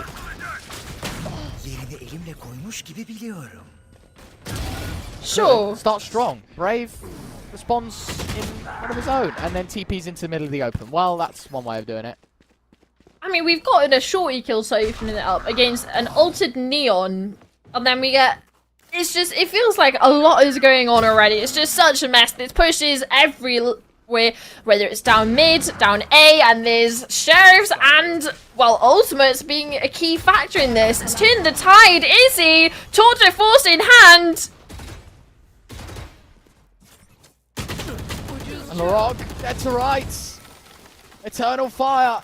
It's been the story of the game, but it doesn't matter what side they're on. They will always give you the fight, no matter if they're behind. And that is a mega round win. I'm not going to lie to you for Eternal Fire to be winning because they had no business. Izzy, all the success, as you say, with the Tour de Force. Now you can see BBL Pacific kind of slam the brakes a bit here. They're like, hold on, there goes all of our money. There goes our guns. More critically, that is the most pivotal point of the game. Our chance to take over, and we've handed yet another chance to Eternal Fire. It's not even just another chance, like you're talking about the economy. This is likely going to be an 11th round to them. They're going to be retaking that lead. And for the side of BBL Pacific, not much money to work with, not many ultimates that can be that round turner. Sure, you can make a case for the Neon ultimate being able to make some aggressive picks. Eternal Fire, they know this. They're going to have some awareness about possible aggression or flood retakes, or just the positional awareness of where comeback's going to be playing towards, just to make sure they're like, okay, let's not get away from ourselves too much. We still have as much money as we want. We've got everything we need in this round. We have an operator, we have 4 rifles, full shields across the board. Let's not let a round like this slip through our fingers, because like we said, this is the best chance for them to come back into the game, but not only just come back, but to take over the next couple of rounds, get themselves up onto 12, possibly push us to the 3rd map. And like even just the noise of the Neon over towards short and the smoke as well. Look at how many people have like rotated over. The spike is over towards C. Sure, we know that, but it's the fear of this Neon, especially with that ultimate being popped out. There's 4 players here. Comeback's gonna have a rude awakening when they start, well, full facing. That seems like it's enough of a fake to pull players away. Ultimate back into the backside of C. Does this change the mind of where BBL want to go towards? Well, now it can't because the spike has dropped. Another kill this time. It's Anima for the Eternal Fire side. 2 on 4. The Ghost trying to pick up the pieces, and Izzy will hold on once more. Steel wall stuff. Eternal Fire now in front. You can see the idea, though, having that Neon over towards A. You can see how, even on the minimap now, how many rotates it brought back over. But Izzy bought so much time with the survival smoke on site as well. Gets the first pick, just obviously doesn't fall in the end. But it's more of just, there was not enough time or enough pace behind the reroute of BBL Pacific going through garage and that pop out onto C itself. Because, well, there was one guy there. It was a chamber on an operator, and he had 4 players pushing them. Not able to capitalize after the first shot was fired.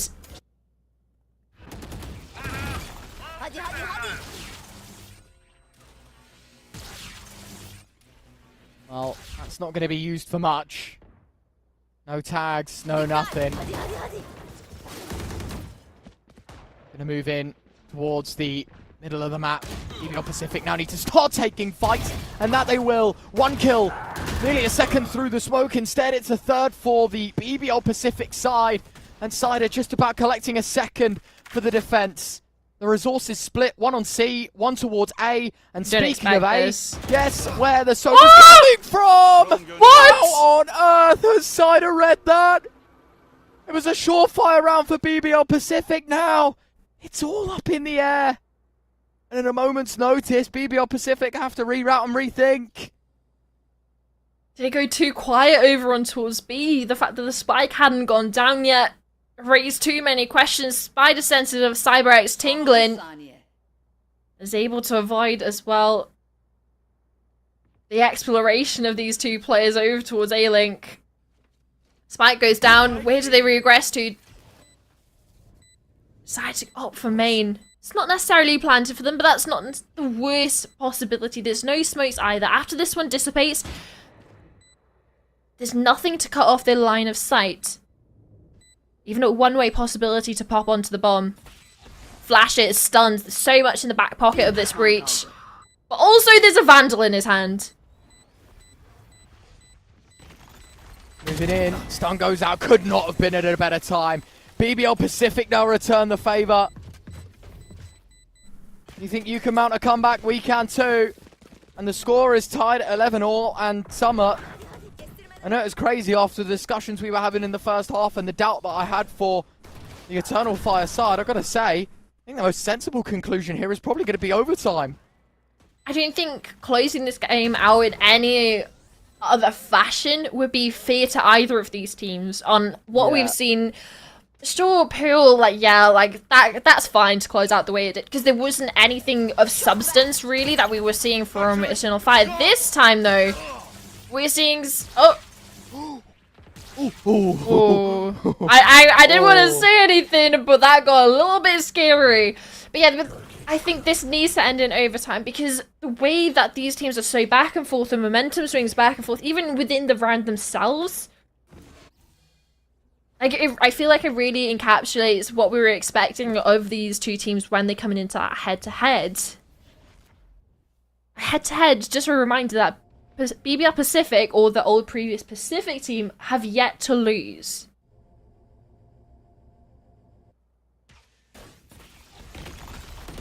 Stun towards the A connector, returning back and forth. All of the util being deployed. Flashes galore. Everyone's blind by the looks of things. And looking at the HP bars, it's BBL Pacific that walk away worse for wear. Come back at 20 points of health. Cruin peeks out on long. Izzy can't connect. An unorthodox miss will get a second chance and will strike possibly twice because he re-clears using the cage to his advantage. We'll move back in. It's shots that are fired. One kill from it. Rose tag low. 2v3. You're now relying on the breach to do all the heavy lifting. The move across. Kushida trying to find it in style, but it is Eternal Fire map point, and map 3 could be imminent. Ultimate available. Rolling Thunder up and online for the breach of BBL Pacific. And in what way do they use this? Do we see some sort of elaborate fake out over towards A, rushing through garage? But that's the thing, that's been a point of issue for them, is Izzy on this operator. This chamber has been a thorn in the side of this BBL Pacific roster when it goes on these attacks. Sure, an uncharacteristic miss on the first, but it was consistency on the second and third. And it's earning all the credits in the world with the chamber deagle. Acts like one at least, but more importantly, he knew that just spamming it was going to do all the damage. Oh my word! What? It's just suicide for Kushina. Just jumps into the shark jaws. And now it's on Brave. The flashes are good. And in fact, Eternal Fire just sprung out of nowhere. A couple of kills. Cruin trying to return the favor. It's a 2v2 to keep them in the contest. Now that they know both players are on C. The top of the spike to try and bait it in. And now it's the full stick. There's a reveal up. Defense. But the reveal does nothing. Both players move back. Both players into this corner. The Rock needs to hit the shot, but he can't. And now it's all on the Cypher. 1 versus 2. And it's Izzy. Wouldn't it just be poetic? The operator to close. No chance against Cruin. And it will go the distance plus some. Stuck between two angles. You can see them on that X-ray switching between both. Left, right. And it's just the timing it comes down to towards the end. And honestly, Brave did so much towards this backside. The fact that he was able to get Rose, quick turn a couple of flashes as well. It's the instant trade coming back out. You can see the switch in between two angles, comes back, crosshair train just at the right time. And we were talking about there was no other way we feel it's fit to close this map out other than in overtime. And well, Ryan, they've delivered.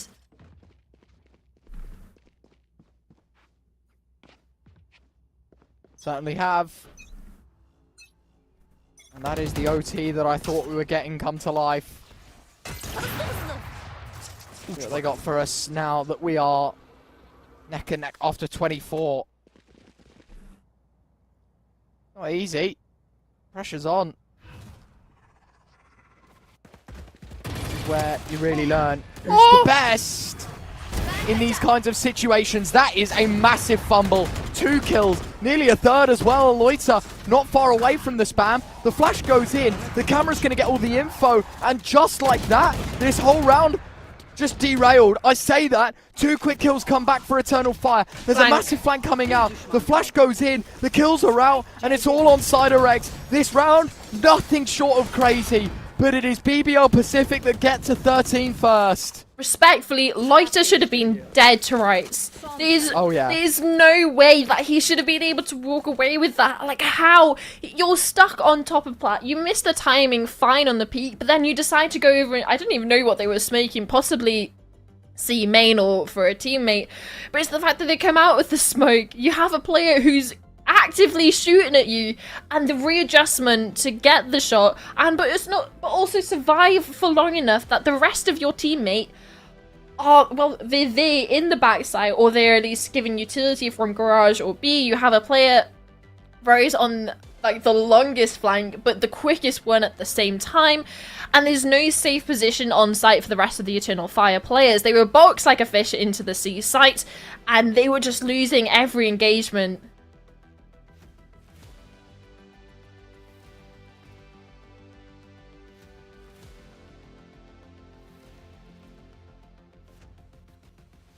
Dramatic music plays once more, and it could be for the last time in this series. Eternal Fire now need to deliver their defensive side round, reciprocate the success that BBL Pacific just showed us.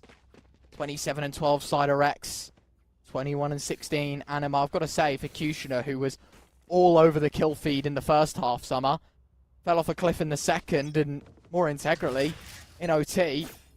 This is where we need to see the step up, because it was the attacking side where the Neon found all its success. It's definitely a question of what we're going to expect coming into this. Of course, BBL Pacific, not a must-win round for them, but it would be nice closing this out in 1 OT compared to going on and on and on. Eternal Fire, they're going to be the ones feeling the pressure right now. You have Kushner X stuck at the back of B site, trying to hold on and be that firm anchor. Calling in reinforcements, you have an initiator either side, whether it's in the info or the flashes and the stuns of the breach. Or a shot. Yeah, respect.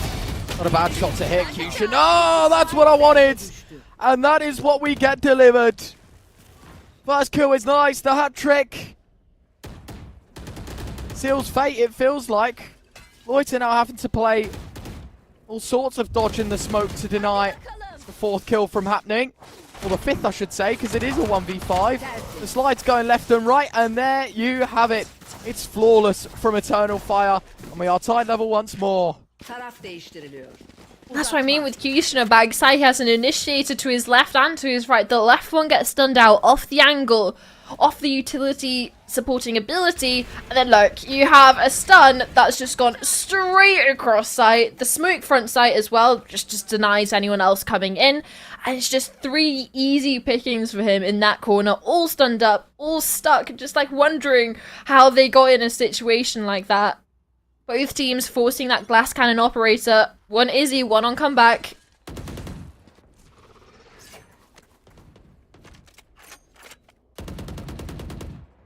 Now what, right? The question. Who wins this engagement? Does Izzy press forward? Obviously this is on that sort of off angle, but it's the smoke fades! Both jump up on the timing, a stun comes out and it helps comeback get that kill. An entry kill is an entry kill, Ryan, and it is in favour of BBL Pacific. And I think the gun barrel was spotted. Well, the Sovadrone was. Definitely the gun barrel. They should know that this is going to be a C play through and through. I'm surprised they haven't called a player from A round. There you have it. The util comes in. The stun unsuccessful. Loiter just destroying all the util. Trying to create some space in the back of sight. And in fact, the flash isn't good because the turn away is just better. Loiter this time steps up for the defense. BBL Pacific have many rounds in many chambers. And it is Eternal Fire left to play chase once more.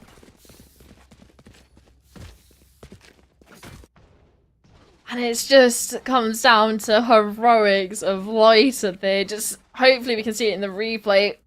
I didn't realise it was that much of a shoulder shot onto that player, but look, this flash is turned. Kushner tries to deal his fate by swinging backside, by sliding into that position, gets spammed out. Then Loiter he's not content with waiting for them to push him, swings into the remaining 2 players over towards site. Picks up a triple for himself in the round. Izzy, another miss. Unfortunately not getting the same impact that they were hoping for, that they've had previously in this game on this operator. Consistently stunned. Oh, and there you go. Finally the big shutdown on what has been the star player. Cruin with a second, and it all starts to crumble for Eternal Fire. Breach low, and now dead to the hands of Cruin. Comeback scoops the op. And if you thought there was a chance at another OT, I think now you'll be gravely mistaken. Comeback gets the info. Scopes back in. LaRock will close, and BBL Pacific takes them 2 OTs, but they will get it done in the second at a 2-0 in the series. They move on to the upper bracket. Unfortunately for Eternal Fire, it's down to the lowers, but still, it's day 1. As we said at the start of the day, they still have a chance. They play Team NVUS tomorrow. The lower bracket run is still a reality. There is a chance we get this rematch in the grand finals, but it just becomes that little bit harder for them. And I think this was a match that we were expecting to be that sort of, okay, we're kind of having a grand final match in this upper bracket semi, so it's definitely 2 of the, I would say, favourite teams to go through into that grand finals and possibly make it into the position where we're seeing them compete in the main event. But yeah, like you said, they're going to be going into the lower bracket later on, facing Team NVUS, and we're going to have BBL Pacific versus Supermassive as well tomorrow. So there's a lot to play for, specifically for both of these teams that have gone to the lower bracket. Like we said, there's two chances. They've already thrown the first one away, and the second one is going to be available for them over the next couple of days. So they definitely have to pick up some slack that we were seeing in the first day of the event. Yeah, I don't know. I think it's tricky because Eternal Fire, like we even mentioned it with the previous series that they played against BBL Pacific, in the Red Bull home ground game was OT on Lotus and on Haven, and it was like that could have gone 2-0. And while I will never take away map 1 success for BBL Pacific, 1 extra round would have done it for them. The Eternal Fire side, they would be talking about map 3. They'd have had a chance of beating them 2-1 for the first time in history between these 2 teams. But the Turkish derby continues to deliver for the BBL Pacific side, and we get to have a little watch through the highlights of the previous map here. And I think what's to note here is, I know I kind of said earlier that that's not the case, but especially in OT, it just feels like there was everyone that was able to turn up. Everyone was so zoned in. Everyone was ready to be the hero on this map. And when games get as scrappy as this, where everything is so tight-knitted and so close, like, you do just need someone to not really care about the consequences and just think about the upside and, you know, go for these multi-kill maneuvers, go for these just crazy plays. And I think we saw plenty of them. I mean, my voice is on its way out, and it's only been day 1, so clearly the guys are doing something right. And I think one of the main ones that I'm thinking of when you're talking about hero plays, it's always when it comes down to that OT moment, you're like, okay, it's only 1 round per side. It doesn't necessarily matter if you get 3 and down. You don't have to worry about economy or anything like that. It is just to get the round over the board. And I feel like Loiter was one of my sort of players to watch in this matchup, specifically on the Omen, especially over towards C.